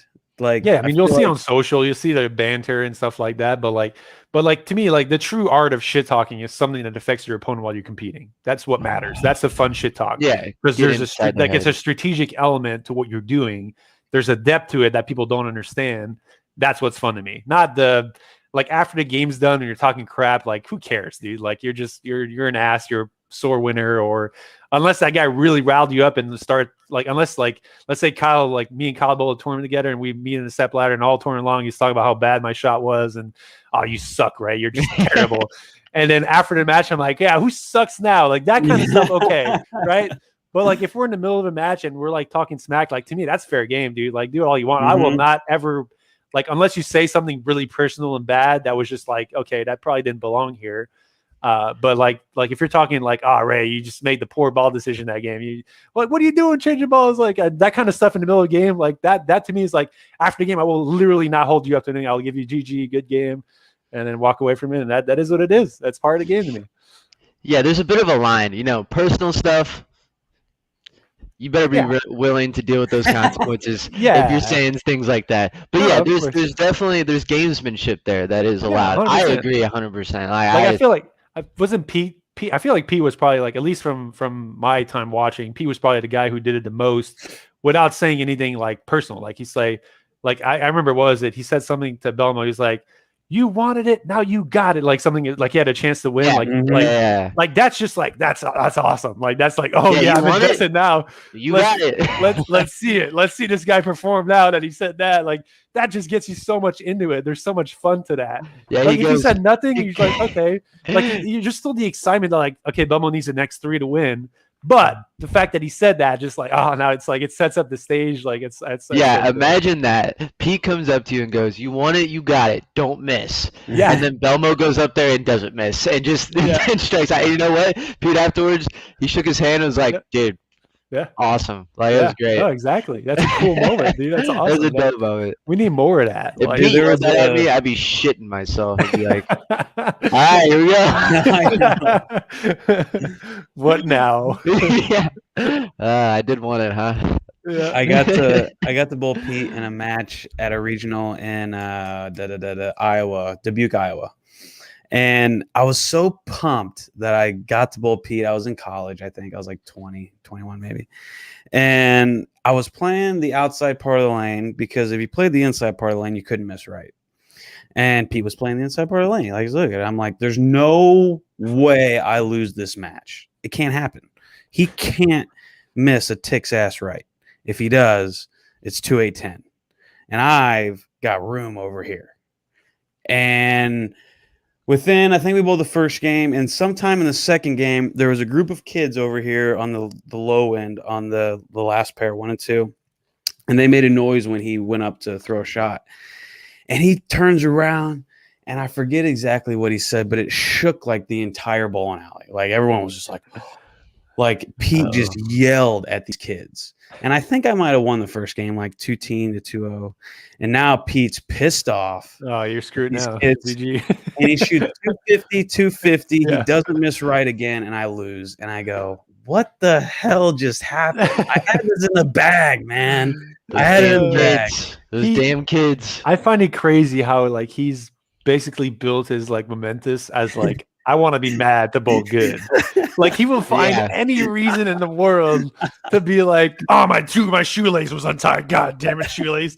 All right, I'm gonna strike out. That's so just true. Crazy because you see it on TV and you're like he'd be mad at fans for like, and I remember this vividly. I think it might have been the U.S. Open where he like threw his glasses and said who do you think you are? I am. Yeah. Thing. And like in the middle of the game, he's like pointing at a fan, and the camera pans to the fan. The fan's like what did I do? I didn't do shit. Like, what did you guys mad at me for? Like, green hair out of place. Like, want to take my glasses off? Like, and it just looked like he got mad for no reason. Like, just took it out on a fan. You're bowling him, and then you see his shoestring untied, and you're like, "Damn it, he saw a shoe." Let me go tie it while he's picking up his ball. You're good, bro. You're good. Let me tie that double knot. Okay. I'd be buying this guy water and shit while I'm bowling. Like, let's be friends here. This is a definition of don't poke the bear. Yeah. Oh yeah, 100%. But yeah, And that's the biggest thing. Like what we talked about streaming a little earlier and for bowling and whatnot. And like, as much as like, I mean, let's be real, like the larger audience of bowling is still older, right? Like, I mean, I don't know what the demographic is. I don't know if there's stats on that, but like you would think that it's still the boomers who are watching most of the bowling stuff. But at some point in time, if you want the sport to grow, you need to cater to the youth. And the youth is not watching TV. I'm sorry, you're just not. Like, if they're watching it, it's because their parents are watching it. And if I'm at home and I want to watch, like, even like I don't have cable anymore. I have it's called Fubo, which is basically just this streaming app for TV. And if I want to watch something, I'm watching my computer. I'm not watching in front of TV. So like, and all these kids are connected that way. Yeah, that's what I'm saying. So all these kids and people are connected this way. So like, you want to cater to that audience, like, dude, just go. I don't know why the PBA hasn't done a deal with YouTube or different stuff. And like, and I've had this discussion with other podcasts before, but the fact that like there are streaming services, but there's like fucking 5 or 6 of them. Like what? Like you're like, I'm a bowling fan, but you're asking me to pay whatever, I don't know, whatever it is for Flow. It's like what, $150, $200 a year. And then you're asking me to do the same thing for USB-C to watch females. And you're asking me to do the same thing for whatever it is. Like that to me is just like, our scene is not nearly big enough to be separating the pieces of pie like that. Like it's just not. And it feels like it's only getting smaller. Yeah, I mean, but we're not doing anything to grow it, right? Like that's the thing. I know. Like that's why like this year, ever since COVID, man, I've been in a funk because I saw the amount of momentum that Kyle and I had and how many people we were reaching right before COVID, and we could have changed. Like we still can, but if that momentum would have kept going, millions of people would have been tuned into bowling and the professional side of bowling and the PBA and their media and their social media. We could have. I mean, the momentum was just so strong. Are you guys not doing it anymore? You guys slow down? Well, we are. There's just no professional bowling tournaments, you know? Right. Like, that's fair. Yeah. We've got the summer tour coming up, but at the end of the year, we have nothing. Like for the last 6 months of the year, there's no bowling tournaments. I mean, to me, there's I felt like we found it. You know, the internet directs you. It's direct to your audience. Mm-hmm. It's like most of the time or throughout the year, the television had the leverage because you had to go to them to get their audience to potentially form your own audience. So for the longest time, we've needed national television to get Fox's audience. And hopefully when they watch it, they like it. And then now bowling has new audience from Fox. But now we don't have to do that. We can go direct worldwide, straight consumer. Like if Kyle and I can build a little business off the internet with no resources, no money, one little camera, it's not a massive business, but it's a business. What do you think the PBA could build with the right direction? I mean, that's what all these esports are doing, right? Like that. The that's why I wanted your perspective because you come from a thriving industry. Yeah, and we all want to make bonus. No, 100%. And like I've told this to you guys many times, but like what you guys do with YouTube to me is like something that should be almost mandatory for bowlers. Yeah, like now that Darren and I would love, I want to get this message across. Like the PBA, they're sitting on a gold mine because now their players are individually creating content that's promoting their company for free. So the PBA doesn't even have to create their own content. Their players are doing it for them. And now that we've reached that point, now we have no events. So how do you think esports came about? Like I mean, when I first started competing, it was always the fact that like I'm doing what I love doing, and here's YouTube, here's a chance to make money what I'm doing, or here's streaming, here's a chance to do money what I'm doing, and I'm connected to my fan base, people that watch me, and that's what was fun in it. Like competing was an element, but like I mean, we competed for scraps back in the day. Like my first ever tournament win, I went to 2009 MLG Anaheim. That was our national championship. Like I said, 6 teams showed up. First place prize was $8,000. I won the tournament. I got taxed 39% of my winnings because I was in Cali. I was Canadian. Came back home with a $1,200 check. My flight was $900 to get there, and then whatever expenses I had, I basically broke even. So I mean, there was no money there. I enjoyed doing it, but streaming and YouTube is what made it feasible financially. Because like, there's no guarantee you're going to win on a monthly basis. So it's like, and that was the fun in it, right? But like again, people like me who started early, who kind of grew the sport on the social platform, got people interested, and then those people are interested started creating their own content, and so on and so forth, and the snowball to what it is now, where Twitch and like all these other platforms just have bajillions of people watching and consuming content, creating content. It's immense now. And like if bowling wants to get back in the main kind of stream of it, there needs to be an element of people like, and I'm not saying like, okay, sure, the PBA can incentivize that. Like the players should, like you guys should get something for helping the sport grow and whatnot. But at the end of the day, you guys can get something out of it on your own. Sure. Like what you guys are doing now. Like you're creating a source of income. It's not, I'm not saying it's perfect. I'm not saying you're making millions of dollars doing it. It can become to that at some point if everything else goes. But like all the like, and that was the thing as professional gamers is like, okay, sure, it's a little easier for us to do it because I'm already in front of the screen. Recording it doesn't really require a camera. Like, I mean, I got a webcam. Like what we're doing now is basically content, right? Like, but to a certain extent, to me, like the bowlers, like the young bowlers, like I think I started following the Bone kids, Parker's kids. Awesome. And I haven't met them yet, but they're really, really cool kids. They're good at the game. They comport themselves really well, and they promote a lot of content. To me, that's like if I'm a person who's into bowling and I'm invested into it, I'm a young kid, I'm gonna relate to those guys. Like I'm gonna fanboy over these guys without even them being professionals yet. And that to me is like that's the future of the sport. Like if we want things to get back and we want money in the basket for everyone to be happy and create a living out of this, there needs to be more of that, and like a lot. That's my anything to say, Kyle? No, I agree 100%. We've had this conversation, it's every day times now. Especially with Ray, we talked about it, and we agree so much. And it's just the two different perspectives on it. We agree a lot with the fact that we see the audience that the internet provides, and just because it's a free platform, it's kind of where our heads butt with we talk with PBA or talk with people that are more inside that space, even USBC. They want a lot of pay-to-play platforms, which I understand the model. I get it. But kind of like you said earlier, when there starts becoming too many pay-to-play platforms, the pie is just not that big. And then, we need exposure more than anything, and a lot of opportunities. And, giving free content is the way to go. And, I just hopefully we can keep making that happen.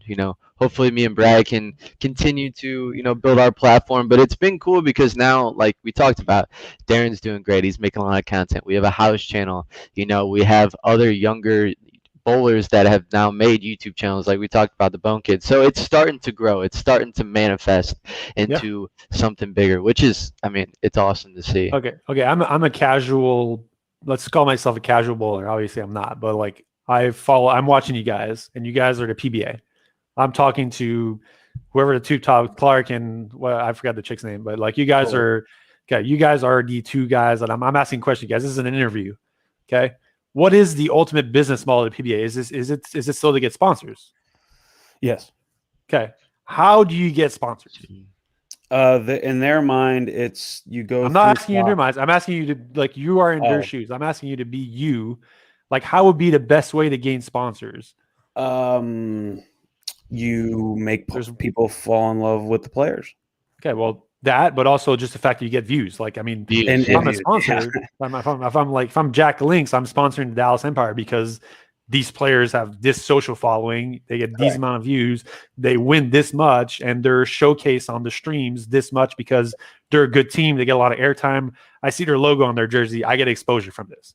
I'm not going to sponsor I'm like a bottom 4 team that's out of the playoffs right now. I'm not going to invest money in that team because this team's not getting any exposure, right? So, okay. So we put that in perspective. How are you supposed to get exposure if you are putting the whole model of exposure and sponsors to me is conflicted by the pay to view model? Because you're not allowing people to watch for free. So you're expecting income, and then you're expecting sponsors on top of the income you're making. Like, I'm not saying that's never going to work, but there needs to be a baseline of viewers for that to work. And I also wonder how real this scenario is, to where we're on Fox, and now we've had several 300s on Fox and FS1, and this notion that they're trying to push high scores, and maybe these 300s will create enough media that allows companies to want to be a part of it. They're going that whole route. But I wonder how many times a company might think that bowling could be something they could put dollars towards or something they enjoyed watching. But then they go to the internet and they see the lack of content.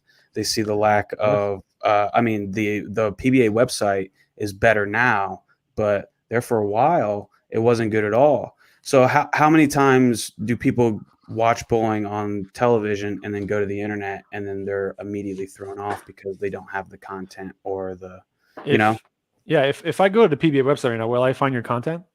No, and you won't find like a lot of seems our like a problem. stats. And you won't find If anyone from PBA is listening to this, to me that should be an obvious no-brainer. Is if some of your bowlers are trying to make content to promote you, like you should allow that to be viewed. And like to me, everything's a snowball with content. Like if it is, man. If Brad and Kyle are doing this, Darren started doing this, the Bone kids started doing this, yes, like all these and then people are watching. I like bowling. I'm gonna do content. Like I follow this kid. I never met the kid, but he does Instagram. He basically it's a strike a day thing. He's like up to his like 646th day of strikes or whatever.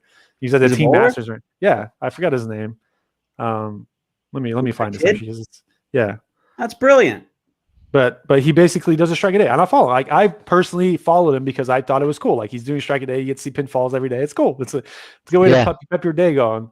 But the basis of it is like if I'm enjoying this content and I like what you're doing and I like bowling, I will be pushed to do my own content.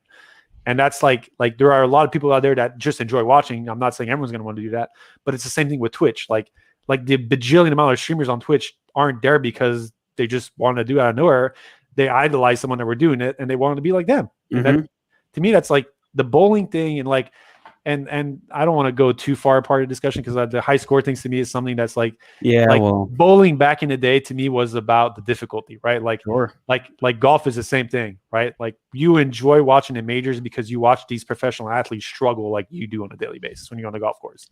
Right. Like, this is hard. This sport is not easy. Yeah. And then when I watch, you have to train your whole life for. That's why we idolize it. Yeah. And then bowling has lost that. And then not necessarily because of the pro scene having high scores, but basically to me, it's more because like everything outside the casual aspect of it has just become way too easy. Like anyone can just go up and like, I mean, crap. Like, I mean, there's house hacks who have like 50 perfect games. And it's just like, yeah, I mean, like what are they like? Granted, a lot of them have the understanding that you guys are good for a reason, but what is like some random guy who walks to the bowling alley, sees that guy bowl and be like, oh, that guy could be a pro. Like that guy should be a pro. That guy a pro. Like, no, he's not. Like but the depth in the sport and the kind of quick understanding relation to like what a pro is and what the casual Joe is has been lost.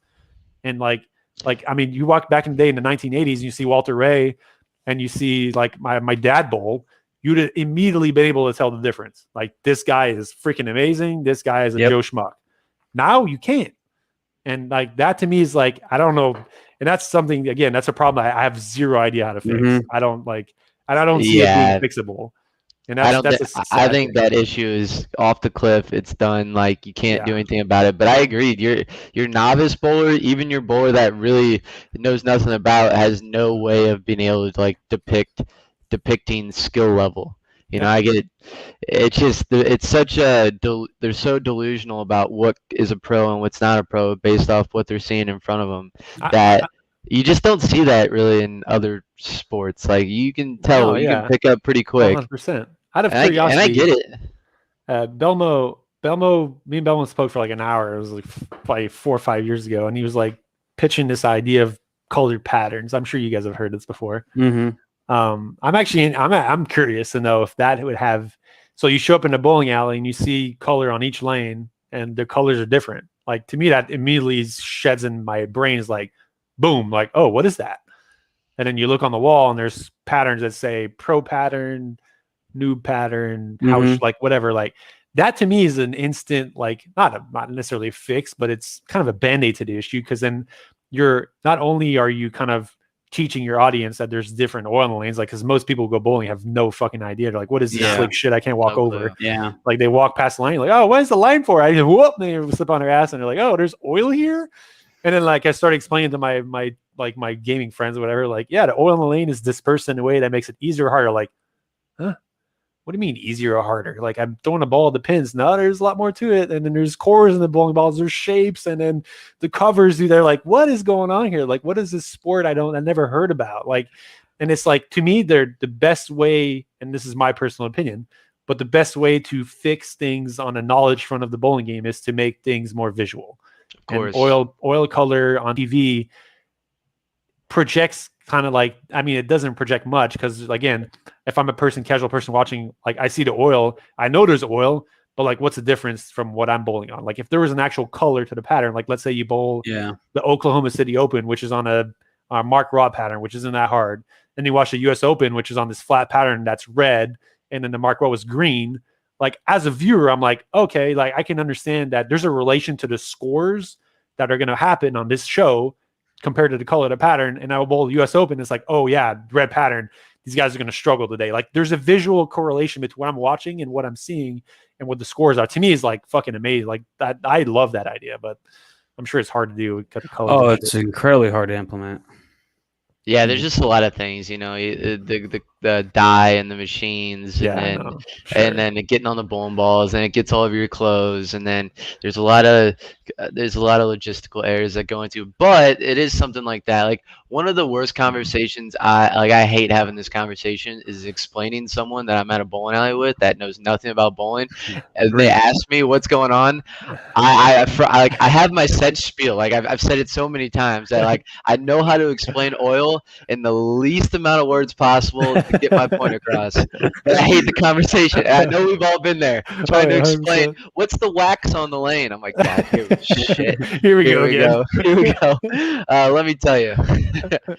But yeah, bowling needs something. Hopefully we get it figured out. That's a good idea. Building around something like that is huge. That would be cool if you could walk into a bowling center and there's 8 different colors you could choose from, and each color represents. Oh yeah, let's go on the hard one today. The hard one today. Yeah, it's like when you go skiing. Like when you go skiing and there's all the diamonds, whatever. Blue diamond, or like blue, you whatever. You literally get up to the top of the hill and you're like, what am I going for today? And it's like, but there's a decision, right? There's like and the brain aspect of it to me is where the win is like if I'm a bowler and I'm interested in what's going on and I want to learn from it, like that's when you start getting hooked and you want the progression. Like sports like golf, for example, like everyone sucks at golf, but you always want to get better. There's always like that motion of like, I'm trying to fix something today. I want to do something a little better.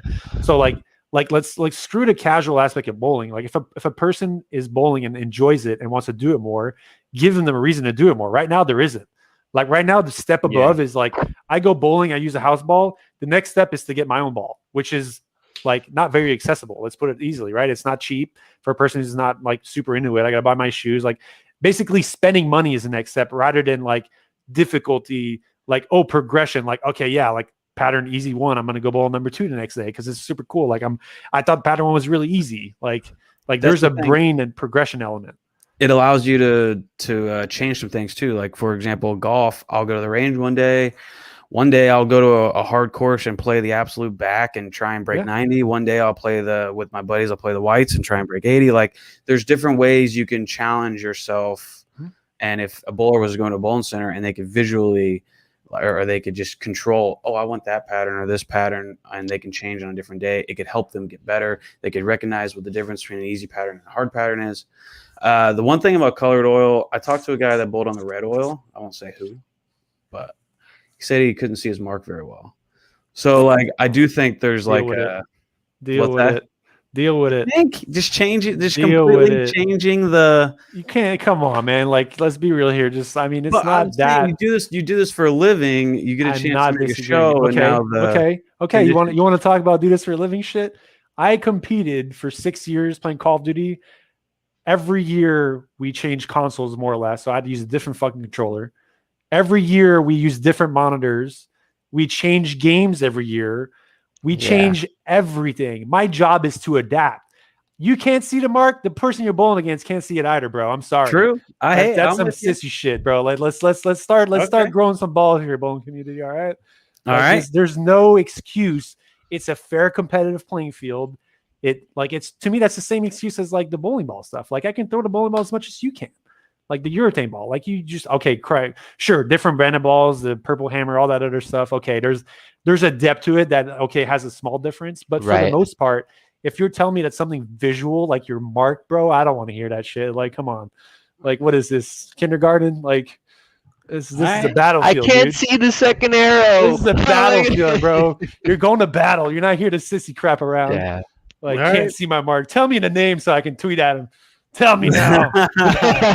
I don't know if he was complaining. I just asked him, how was the red oil, and he goes, it was deep, like the People red. don't like change, and that's like that's to me is like a lot of the old sports like don't like change, like golf, for example. Like the golf equipment is always an ongoing discussion. Like, and like for example, like Bryson DeChambeau, like I'm sure you guys follow golf enough to like the guy's a freaking machine. Yeah. Like he will pipe a drive 380 yards, whatever in the air he does, which you're like, that's not golf. Like that's change. I don't like that. That's not how you're supposed to play this hole. This hole was built to be done this way, and this guy's doing it a completely different way. But it's fun. It's entertaining. The guy's pushing boundaries. Like that's part of it. And it's just like anything else. Like if bowling's gonna grow, changes need to happen. And like, like it's been, and that's the thing that pisses me off. And I have so many conversations. It always seems like it's the older guys who are just like, I'm not saying you guys are open to all the changes that are proposed, but like these guys wouldn't be open to hearing it. And it's like, no. And that to me is just like, they're like, this is classic. This is what I grew up doing, all that stuff. That's great. I'm happy for you. I'm happy you had that excitement as a kid and you like it and you want it to be the same. But let's be real. Like, you're not going to be here forever. And the people that are behind us that are coming to replace us at some point in time are not interested in this. And something needs to change for that. So it's just. And the blue oil isn't like that. It's much lighter. No, I get the call. I mean, I'm not saying you need to, like, if the red's hard to see through, okay, make it something under Carl. I'm not saying like.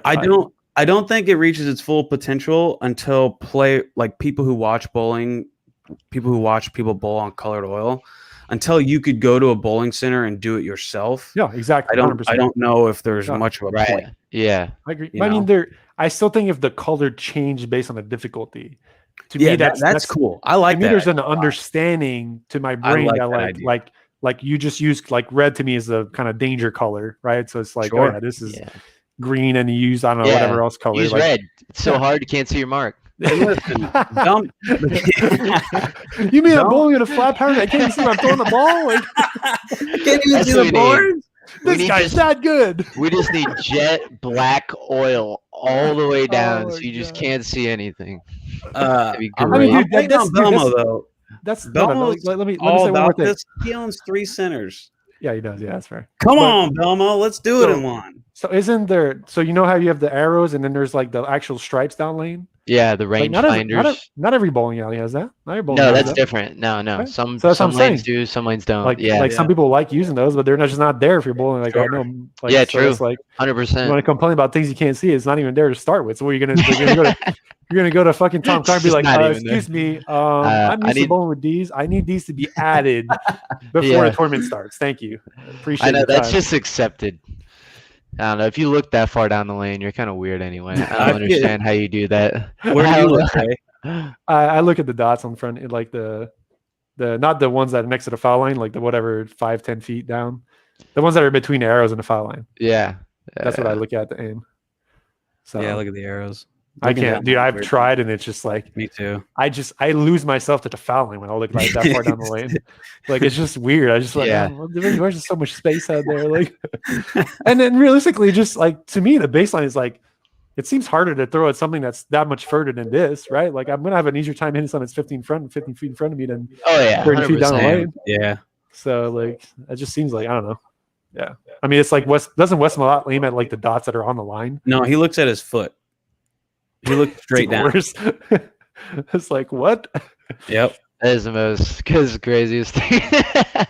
And I know. You want to talk about the difference between gaming and bowling? Gaming, it's like these players are grinding 12 hours a day to learn everything. And then Wes Malott doesn't even look at anything. He doesn't practice. He kicks ass. But that's so that's the thing, right? Like, and this is where the grinding comes from gaming. And like back in when I competed, right? Like when I first started, like the grind wasn't as big. Like we grinded because we enjoyed it. Like we didn't play it as a job. We played it because we had fun doing it.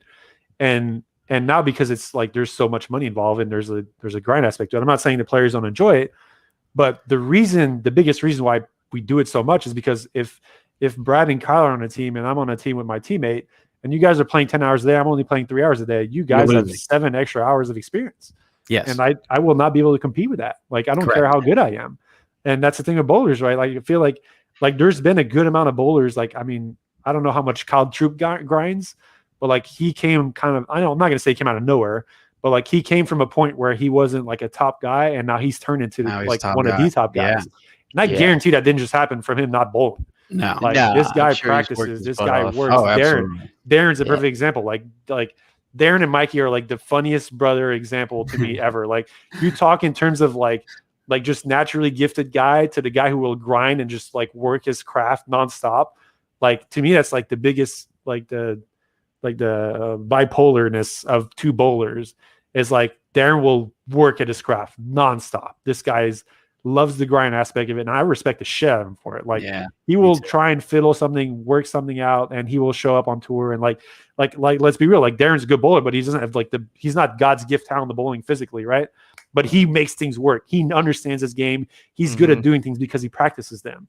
And like Mikey, probably a more natural gifted bowler who can just show up and bowl once a week and fucking kill it. Like just will do it. And that's just kind of the thing of it, right? But like who has had the most success? I'm not, and this is not any bash to Mikey or anyone, but I'm just saying like there's a direct correlation to the amount of time you put into something and the aspect you're going to get out of it. And that's just the base of it, right? Yep. Like this is your job at some point in time. Like if you want your job to be successful, you need to work at it. Oh, 100%. Yeah, the grind factor. Any sport, any competitive aspect in life. Like it's just, I mean, like my craft now is different, right? Like I don't need to play the game a ton. Like I'm very much kind of the overseer. Like I'll compare it to like like Bill Belichick. Like he doesn't play football anymore. Like he just stares and watches it, and he understands what's going on and is able to correlate the information that he sees to his players and his team and his staff to try and get his team to have that competitive edge. That's what I do now. Do you guys think your Call of Duty teams would be worse if you didn't scrim against each other during the week? If you guys were just studying and practicing on your own and then only meeting on the weekends. So here's a funny story. So the European stories didn't come from nothing.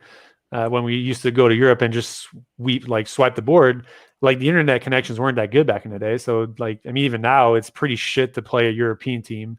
Like one team's going to have a massive advantage when you play online because of the fact that the connection difference is bad, right? Like there's no way for me to play someone in Australia Call of Duty wise and have a fair game. Like someone's going to have a massive advantage. Yeah. So the European teams majorly scrimmed each other back in the day, and we scrimmed each other. And the NA scene was just better, was far more advanced. And we went to Europe and they thought their scene was better. And we came to Europe, and the first ever tournament I competed in Europe, we lost one map the entire event. Like, and I'm not saying game, I'm saying we lost one map. Like that's it. Like we just literally swept the field nonstop. And they didn't understand why. They were like these guys are not much better than we are, but our understanding of the game was so much more advanced. We played as a team. Like it's almost like the Russians and hockey back in the day. Like they were just the mecca of hockey, not because of the fact that they had the best players, but because they understood how to play the game as a team. They were the best team. That's all their national team did. There wasn't a professional scene for them. Their profession was winning tournaments for their country. And that, like, while the U.S. was just like playing college kids and from different schools, and that was the thing. Like I'm sure you guys seen the Miracle movie or whatever it's called. Miracle on Ice, baby. Yeah, it's a good movie. It's a good movie. I love that movie. But yeah, no, man, that's the basis of it, right? Like if I'm doing something a lot on my own time against the people that I'm playing against that are equally good, and then I'm randomly going to play this other team that just isn't as good. It's the same thing. Like it's not even a European. It's like the amateur scene in Call of Duty now is the same thing. Like we have a contender scene where they're playing for tournaments and money, and like the professional teams are scouting players. Like a lot of the team changes you've seen this year are teams that have picked players from the amateur scene, right? That's just kind of the way it is. Someone like Standy, for example, is probably in my opinion, was it Standy, Insight, Neptune, and Hydra are like the four players that probably have a chance to win Rookie of the Year. All came from the amateurs this year. Their team was not doing well to start of the year. They picked up this young kid who hasn't proven himself at the pro level and gave him a chance because he clearly had the skill to do it. All of those players have been amazing so far this year, have clearly vetted and been in their positions to do well. But they didn't learn what they're doing in the pro level in the amateur scene. Like the amateur scene plays against the amateur scene. So like their style of play and their understanding is that. And then when we've scrimmed amateur team this year, and it's boring for us because we're just so much more advanced than they are. Like we don't learn anything. They learn from us. Sure. Right. So it's the same thing with everything. To me, it's like you said, if we were to just play on our own time and it just meant on weekends for matches, like you would see some weird shit. Like you would see teams drastically better team wise and worse. And then it'd be weird. So, yeah. Yeah. One thing I think right now that's hurting the bowling industry is just the lack of bowling, just, the priority for the PBA is how can we make our players the best they can possibly be? And the answer is, Brad, let me say something to that, Brad. To do it all the time. Let me speak to you, Brad. Yeah. You guys are smart individuals. You guys know people around. You guys have bowlers in the area. Why are you not making a tournament of your own with some of the pro bowlers? Like I think I remember seeing that. It was like there was like a crate. I don't know if it was Tackett organized it, but there was like bowl night thing where like they had like 10 guys. It was a crazy amount of buy-in. It was like $500 to buy in, and it was basically like it wasn't what do you call those wager matches? What do you call wager matches in bowling? Action matches. Action matches. Yeah, it was kind of something similar to that, but it was like they were pro bowlers. And they streamed it, and they tried to make a production out of it, and that was some content for their channel. The Midnight Bowler Society Might have been, yeah, it might have been what it was. That sounds familiar. So what's wrong with that? Our channel. There you go. So you're saying the PBA isn't providing you guys with ways to compete? I'm basically telling you that when I competed at the very start, MLG was the one doing tournaments for us, but we were like the last resort, dude. We were like Call of Duty was tiny to them. Like all we had was like these online tournaments that were basically game battles ladders, and they would put like $1,000 up for it, and that was all we had to play. And that was our competitive side. We still made it work. We still built it in what it is today. Like we didn't sit around and was just moping shit because the big guys aren't caring about us. Yeah. We built ourselves into what we are today, and then made people care about us. And now we have all this big shit around us. So like, did you ran your own tournaments? Well, not theoretically, we didn't run our own tournaments, but the kind of the commercial aspect of what we did wasn't anything what it is now. Yeah. And the example would be like, okay, I'm going to put up a tournament for you guys. Like say there's like, let's say you get all the house guys, for example. That'd be really cool to me. You get all the house guys to come bowl a tournament. You show a stream like flow bowling style, and you have a camera.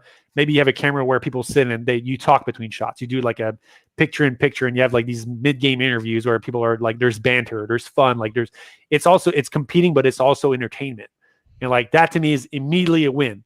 Like you're not competing for anything, but like the views you get, the content you get out of it, there's money you could get. I'm sure you get someone to sponsor it, put a little money involved. You could get, everyone can put like $200 of their own money in to have some sort of competitive edge to it. So you feel something out of it. You feel the pressure and all that stuff because you're bowling for something. That's an immediate win. Like the PBA had nothing to do with this. Yeah, maybe you guys made your own show. Maybe you should do that. We should do like a little 8-week action, like it doesn't need to be that much. Like that's the thing for me is like the thing that Call of Duty League does well is spread out their content. Like we don't very much so. It's annoying for players. Like I hate it as a coach. We hate it as competitors because we play 2 matches a week right now. Like and the way the matches are spread out, it kills our scrimming schedules. Because scrimming on a day where there's matches is very difficult to get a full scrim against a team because teams want warm-up scrims and so on and so forth. It sucks. But for a viewer, you get to watch a lot of teams play throughout a lot of days. You get to see nonstop action. It's great. But for like, you do the same for bowling. Like you guys could literally do a team match. You're bowling Baker style. I don't know, whatever it is, and you just talk, dude. Like I think you guys have proven that people out there interested in the social aspect of bowling, like or interested in you guys, not just the sport. There's so many people that are interested in the sport, but I thought about we could get like 5 guys, 6 guys, 8 guys, whatever, and build our own little set on a pair of lanes. Nothing extravagant, maybe like some bleachers or something. Yeah. Get some local fans to come out, mic us up, and bowl like some matches against each other, and we stream the whole I'll come bowl you guys. When we just shit talk. Yeah, you can be a part I'll come shit on you guys. Okay. That would be awesome. But I would love to do something. Like that's the kind of stuff to me bowling needs more of. Like it's and again it sounds crazy because like and I'm nothing against you guys, but like to me most bowlers are waiting for fucking something epiphany, someone with a lot of money, like stop waiting around for shit to happen. Like someone take control, like just do things. Like you guys are smart, you're not stupid. Like you guys have the ability and the resources to do things now. Like I mean I'm sure you guys have like bowling centers that are supporting you to like practice all that stuff. Like they're willing to help. Like as long as you're not living in a mainstream area, most bowling centers are like very accustomed to having professionals come practice every day and whatnot. Oh yeah, for sure. And it's just like I'm sure they'll help you do something like that. Like promotes their bowling center, so everyone who's watching that area will come want to check it out. Like the content aspect of life has so much pull to so many strings you can't even think about. Yeah, I think one thing for me is like so much of me is just in love with bowling that it's hard to just kind of like 100%, just not 100%, but I don't know, man. Just I want to be a bowler all the time. Bowling is the best, challenging myself, and I'm having to like change my mindset into okay, I'm actually gonna do a lot of these other different things. Oh no. The life is such misery, Brad. I'm so sorry for you. That you have to be a pioneer and do things for the world. Yeah, well, I've been there, bro. Trust me. You think I'm not pissed looking at these kids making freaking $250,000 plus a year doing what they do for a living when I have to do it for peanuts? Yeah. Come on, man. Like it's just the way it is. It's not even about the money. It's just the opportunity. Like Kyle and I would be fine money wise if we just had tournaments. Like we right. Oh, you guys are that good, huh? Yeah, we. I know you guys are that good. Videos. Nah, come on now. But I mean, I love the content side, dude. To me, it's like me too. I get the idea, and I'll admit, I never was like crazy. I mean, no, that's a lie. I love doing content. Like, let's put it that way. But if you would have told me that I would have been able to just focus on my craft and just be like a standard professional athlete who just literally worries about themselves and their lives and competing every day, sure, I would have done that. That would have been fine with me too. But I think it's just a reality of the fact that like things aren't like that anymore. It is the reality, right? Like every sport to me, like even NBA players, like was it OBJ Odell, was it Odell Beckham Jr., whatever his name is, was streaming Warzone like early this year. Like, and I'm not sure if he enjoyed it or not. I don't know if he was doing it out of spite or just because some people do it. But like that to me is a cool way for everyone to do things now. And that's just the norm. Like if you don't do that, you're behind. And to me, bowling is way behind on that end. Yeah. Yeah. Like you guys are pioneers in that end. Like I love like what you guys, what Darren does. Like to me, that's like if I was you guys, as much as you probably hate hearing this, I would have already had the house be living in the house. Like I would group up the guys and literally like maybe you don't live there, but like everyone invests money into a property. And it doesn't need to be incredibly crazy. It just needs to be near a bowling center. It needs to have good internet. That's it. And you could go there it's somewhat centralized, so you could fly there every 2 weeks or whatever, and you could live there for a month and you just pump out content. Crank out content. I would love that. Do you guys watch the good guys, the golf guys? Yes. So they're like GM Golf, which is probably like I'd say the main guy to that. Like he did YouTube content, and he had some friends start doing content with him, and they all have their own channels now. And like Hex, who opted gaming, Hex is the guy who runs that good team. Like he's the top guy. Like he's the money guy of that team. They have a house here in Dallas. All the guys live in the house. They travel together. They live together. They do content on a daily basis. Like that's what they do. Like I mean, they're not competitors. Granted, it's a little different, but that's what they do. They enjoy doing that, and they're making a bang killing doing it. Like to me, and it grows golf. Like golf has grown because of that. Yeah. Like I get that you're helping the Joe Smucks who are not willing to get off their asses and do anything, but you're helping yourself more than anything else. And like, if I'm saying like, I mean, this sounds a little crazy. I'm not going to like, let's say you were Belmo, right? Like if I'm a sponsor and you have this YouTube channel with 2 million followers, 2 million subscribers, and you get 200,000 views per thing. And then I have the opportunity to sponsor you or Belmo, who Belmo doesn't do that. Belmo wins tournaments on a nonstop. Like my investment is probably better off with you.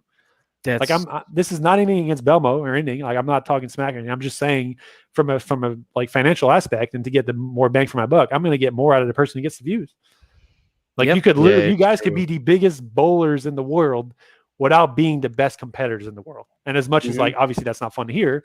Like I want you guys to be both, but the reality of the fact is like, there's something there that you guys have the opportunity to tap that so many bowlers could have the opportunity to tap. Cause I know like, dude, that's probably my favorite thing about bowling is there's so many good personalities in the sport. Oh, it's like, beautiful. I love bowling tournaments for the simple conversations I have with guys like you. It's the best. Like it's fun. It's a good time. Like it's a good time straight up.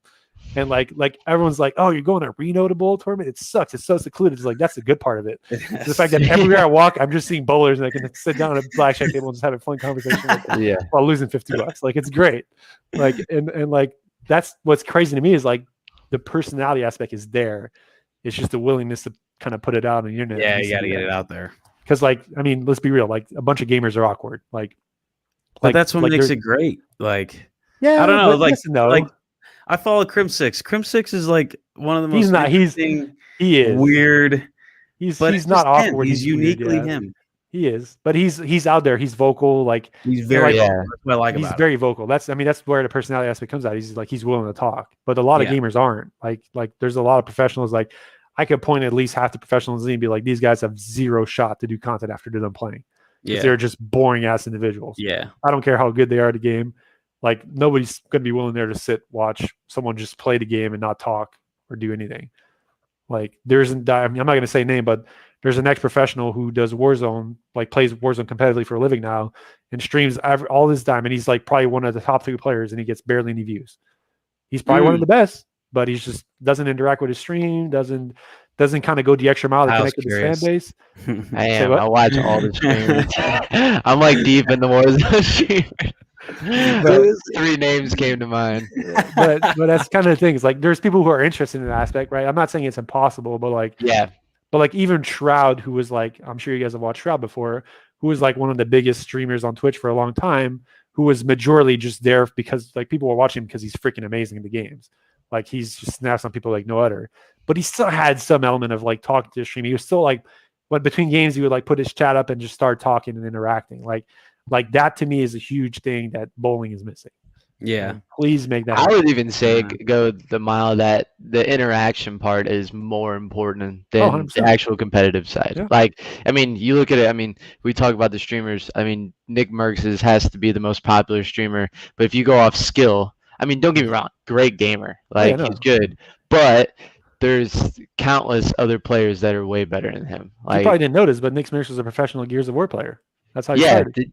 I did, because didn't you used to play with him at some point or play against him? Never. I never competed in the same games I did. No, he never. Yeah. I think he tried to come into COD, but it probably didn't last very long. But that's Gears is a pretty singular game in terms of like, it's like saying if a bowler was going to play football, but then Halo and COD are more like baseball and football. Like they're kind of similar in some ways. Like you can kind of get away with doing both. Some players have kind of proven to be able to do both. But yeah, no, I mean, he's just an entertaining ass guy. He's funny. He's entertaining. He's hilarious. He's good people. He's fun to watch. He's like you said, he's not terrible at the game. Like Tim the Tapman, for example, is a perfect example of like someone who's like not nearly amazing at the game. He's not bad. Like I'm not gonna say he's bad. No. But like the caster Maven, I don't know if you guys watch him, but like he's awful. He's not very good. He has his games where he does good, but he's not the best gamer. He's not that bad. Again, he's probably better than Tim the Tapman, but it's just like the basis of like, I'll watch him because he's funny as hell. And something will happen and he will comment to a point where it just makes me laugh. Yeah, and it's ridiculous. It's just so hilarious. Like why can't 100%. We do that with bowling? Yeah, there's plenty of bowlers out there that if they would come out of their shell publicly to an audience, they would kill. Troop is one of them. I've told Troop so many times. Oh, dude, Troop, no. If you would hire, now you have the money, if you would hire someone to follow you around for the tour, you would break the internet. Like you would just fall right in line and start getting all these views immediately. Like it would take. You see, I don't know if these are they, like, and this is more a question to you guys because you guys can obviously hang out with these guys a lot more. But are they scared to project who they are to the public? Yes. Like, are they? Why? Like, was it because of like the standard that bowling has had forever? Is like proper etiquette. It's like golf. Yeah. You don't want to be outside the box or you'll be marginalized and so on and so forth. Like to me, that's ridiculous. I also think that they're afraid to say the wrong thing, to do the wrong thing because they can get fined or suspended. Like they've seen by who? The PBA? PBA, yeah. So if you guys were to say something in a YouTube video, if we like slander the PBA bad enough. Okay, well we're not talking about like who cares about PBA? I'm more like if you guys say the F word on stream, like you guys don't get fined PBA, right? You're not on a PBA tournament. No. We don't get fined. No, that's what I'm saying. No. So like I mean obviously, so let's say like you said, we have a Baker thing. We get 10 guys. Me, you, and 7 other guys, college troop, all who do you think are the most interesting personalities in bowling? And you mic'd everyone up, you bowled a Baker, and then you literally told everyone to just be themselves and have conversations and talk smack and do things. And like, okay, at some point in time, someone's probably going to say a bad word or do something bad. Are they going to get penalized for that by anyone, their sponsors or anybody? I don't think they will in this day and age just because it's changed overnight just because I'm watching Charlie D'Amelio, cuss and throw the middle finger up and dance to Cardi B on TikTok and stuff like that. So it's like if 16-year-olds are literally cussing and doing that stuff, then who's to say that bowlers can't? But I think the bowlers would have to see the positive feedback first. Like if Troop really came out of a shell or somebody said something they're not used to saying or something, and then they saw the positive feedback that the fans and the audience had to that specific moment, that would make them realize, okay, I can just come out of my shell. That's crazy to me. That's crazy to me.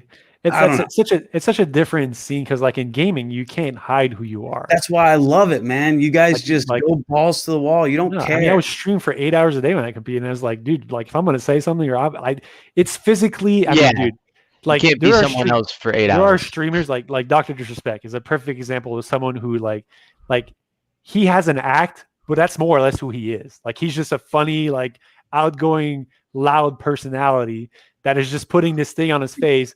Like, and when he has to go in real life and act proper, you can just tell that's irking him. Like he just doesn't like it's not who he is. Like he just wants to be loud and vocal.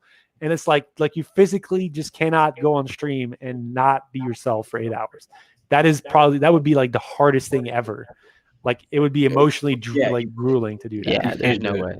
No. So it's like, why are like, to me, like, again, bowlers to me are like, okay, sure. Maybe it's a little marginalized in terms of like funny, right? Like there's a lot of kind of weird jokes that go around and some of it maybe isn't really there for the public, but I feel like the personality aspect of it without the stories is worthwhile showing off. And like, it's totally worthwhile, man. Like Kyle's doing like, well, even the pick thing is like, dude, you're doing something that's way out of the box that's ever been done. You're showing kind of like your lively personality. Like, what are you scared of showing at this point? Yeah. Like, what can you be hiding that's like more marginalizable than that? And it's like, that to me is like, that's just, he would be like, you guys, him and like Darren, like all the guys that are like out there, like, dude, he could kill it content wise. Yeah. Even just the fact he has a fro, like it sounds stupid, but like his hair alone could get him views. Like, yeah, he's not afraid to stand out and be himself. And exactly. So that's the whole point, right? Like, out of anyone on the PBA that I feel like would be scared of showing who they are, like he's the last person I would think about. Right. I don't think anyone's scared. I think they're just not used to it. The PBA's never been structured that way. The only promotion you really got is, if you made a finals, and then that's what people are used to. That's what they're accustomed to. I don't think it's scared. I think it's more so just trying to get them, accustomed to, okay, listen. And that's the whole reason why, our YouTube channel came about. Me and Brad don't make a lot of finals, especially when we started. Definitely weren't making finals. But we still wanted to, hey, listen, we're good bowlers. We got something to say. Let's figure out a way to say it. No, that's cool. No, dude, trust me, I've raised the bar you guys many times. The fact that what you guys do is amazing, and like to me, there needs to be more of it. Like, it's just an hour show on TV is not like, especially if you're a guy who's like you're bowling. I don't know, like who's someone that made the player show? What was that kid that made the West Region thing? No, it wasn't Ketzlow. Was it Ketzlow? Yeah, no, it was Ketzlow. Yeah, Ketzlow. Ketzlow, that guy. So killed it. I have never heard of him before. He killed it on the show. I have never heard of him since. Like he was no, I'm dead ass. I'm not trying to be mean here. I'm just saying how it is, right? Like as a person who watched the show, I got to see that guy throw 3 or 4 games of bowling. They had one interview with him on the side that like talked about him for like 5 seconds and bam, done. Gone. Like it's done. Like he's gone in history. Like he didn't win. He didn't do like I'll never like unless he makes another show, I'll probably never hear a PBA talk about him again. Like that to me is like an unsustainable way. And for any, like even you guys, because if you guys go on a show now, you have like, you built yourself a fan base. Mm-hmm. Like you've created yourselves before even showing up on TV. And like all these bowlers are like, oh yeah, I just got to make more shows to get my name out there and so on. Like I just got to win tournaments. Like no, dude. Like Belmo is probably the only name that's in people's mouths. Like from bowling, like Kyle may be starting now, but Belmo's won an insane amount. Like he didn't just make shows. He made an insane amount of shows and wins, and like he has barely kind of crest kind of the talk of like a person who's not just talking about bowling. Like a lot of people who don't bowl have heard of Belmo, but it's taking like historical amounts of success. Yeah, like arguably the greatest of all time. Yeah, to be the GOAT to even enter that realm. Like, dude, that's not sustainable. Like, come on, let's be real here for a second.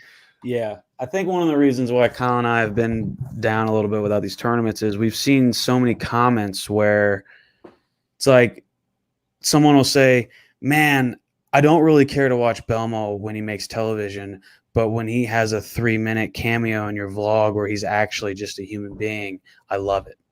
Yeah. It's like I can't stop watching it because he's just talking as like a normal human. When bowlers are on TV, they're actually trying not to be human. They're trying to shut all their emotions away.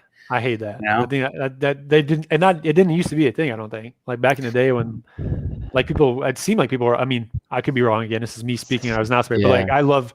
My favorite things to do at night is I'll just put like a 1985 random bowling tournament. I just see these, like that's so much fun to me. I just love seeing the kind of the old school stuff. But like like those guys do these like jiggling or like they get on their knees and bro, yeah, bro. There's intensity. If one of my buddies now that made a show did that, I would go crazy. I mean, what the hell are you doing, bro? You're supposed to be calm. You're supposed to be even keel. You're not supposed to let things get. No, yeah, I agree. 100%. And it's like, dude, you watch these like professional esports, for example, like it's like there's an emotional roller coaster that you have to be on to compete at the highest level. You will never. I won't say never, but very rarely see even keel esports teams be successful. Like you need to get on a high. Yeah, you got to. Like gaming is such a confidence thing. Like you need to be fully. Yeah, like Clay. Yeah, Clay's a freaking. Yeah, he's the roller coaster of like the highest peaks and the lowest lows. Yeah, like he will go back and forth, like to be screaming at his teammates to congratulate him, kissing him in the cheek, like kind of stuff. Yeah, but would you rather take a guy like that where you know there's going to be some like toxic moments, but you know that big day is coming and he's going to show the hell up?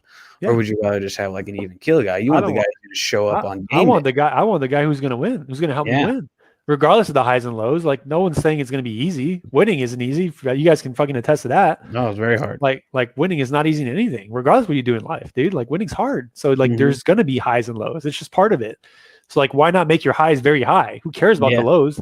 The lows are going to build you up to accept that it's difficult and make you even happier when you get to the highs. Like, and bowling has been such a dud in that realm for so long now. It's like you're just fucking watching these robots. I love Frankie, but like, bro, watching Frankie bowl on TV, like yeah, good for him. We love it as friends, but to watch it, no, it's just like I think it was the U.S. Open where he like the second U.S. Open he fist bumped you. So I'm like, Frankie just fist bumped? Yeah, I'm so surprised. I'm with you, bro. Come on, baby, you fist bump. Yeah, it's just like it was so out of context. It wasn't even like a huge fist bump. It was just like, I didn't even talk to Frankie outside. Like Frankie just did that. And you have a conversation with Frankie. 100%. He's like the funniest, like kind of out of the box dude. Like he's just he's awesome. He's just, but you never know what's going to come out of his mouth. It's he's just one of the most hilarious people. Robot, like he is seriously a robot. He is a robot when he's on the lanes. Dude, people talk to me about Frankie and like, oh man, he just seems like whatever their perception is of what they see on TV is the opposite of what is actually going on. And it's hilarious. I love Frankie. He's so nice. I'm like, yeah, he's great. He's great.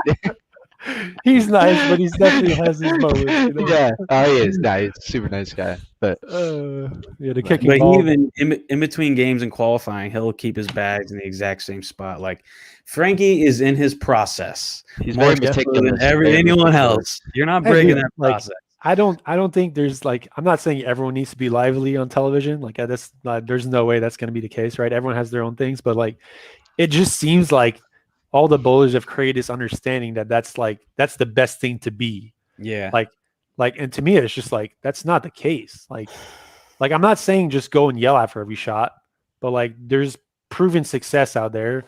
Walter Ray is like clearly yelled and fist bump middle of games. Like, I'm not saying you just start smack talking and driving yourself crazy, but like if you did something that felt good, like you exerting that helps you.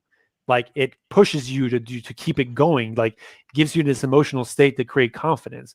And now it's just like you watch it and you're like, I'm not entirely sure if this guy thinks he has a good look or not. He's striking a lot, but he seems like he's on the edge. Like, is he trying to breathe? Is he trying to not breathe? Like, I don't know. I'm not a fan. I'm personally not a fan of it. To me, that's made bowling more boring to watch than it needs to be.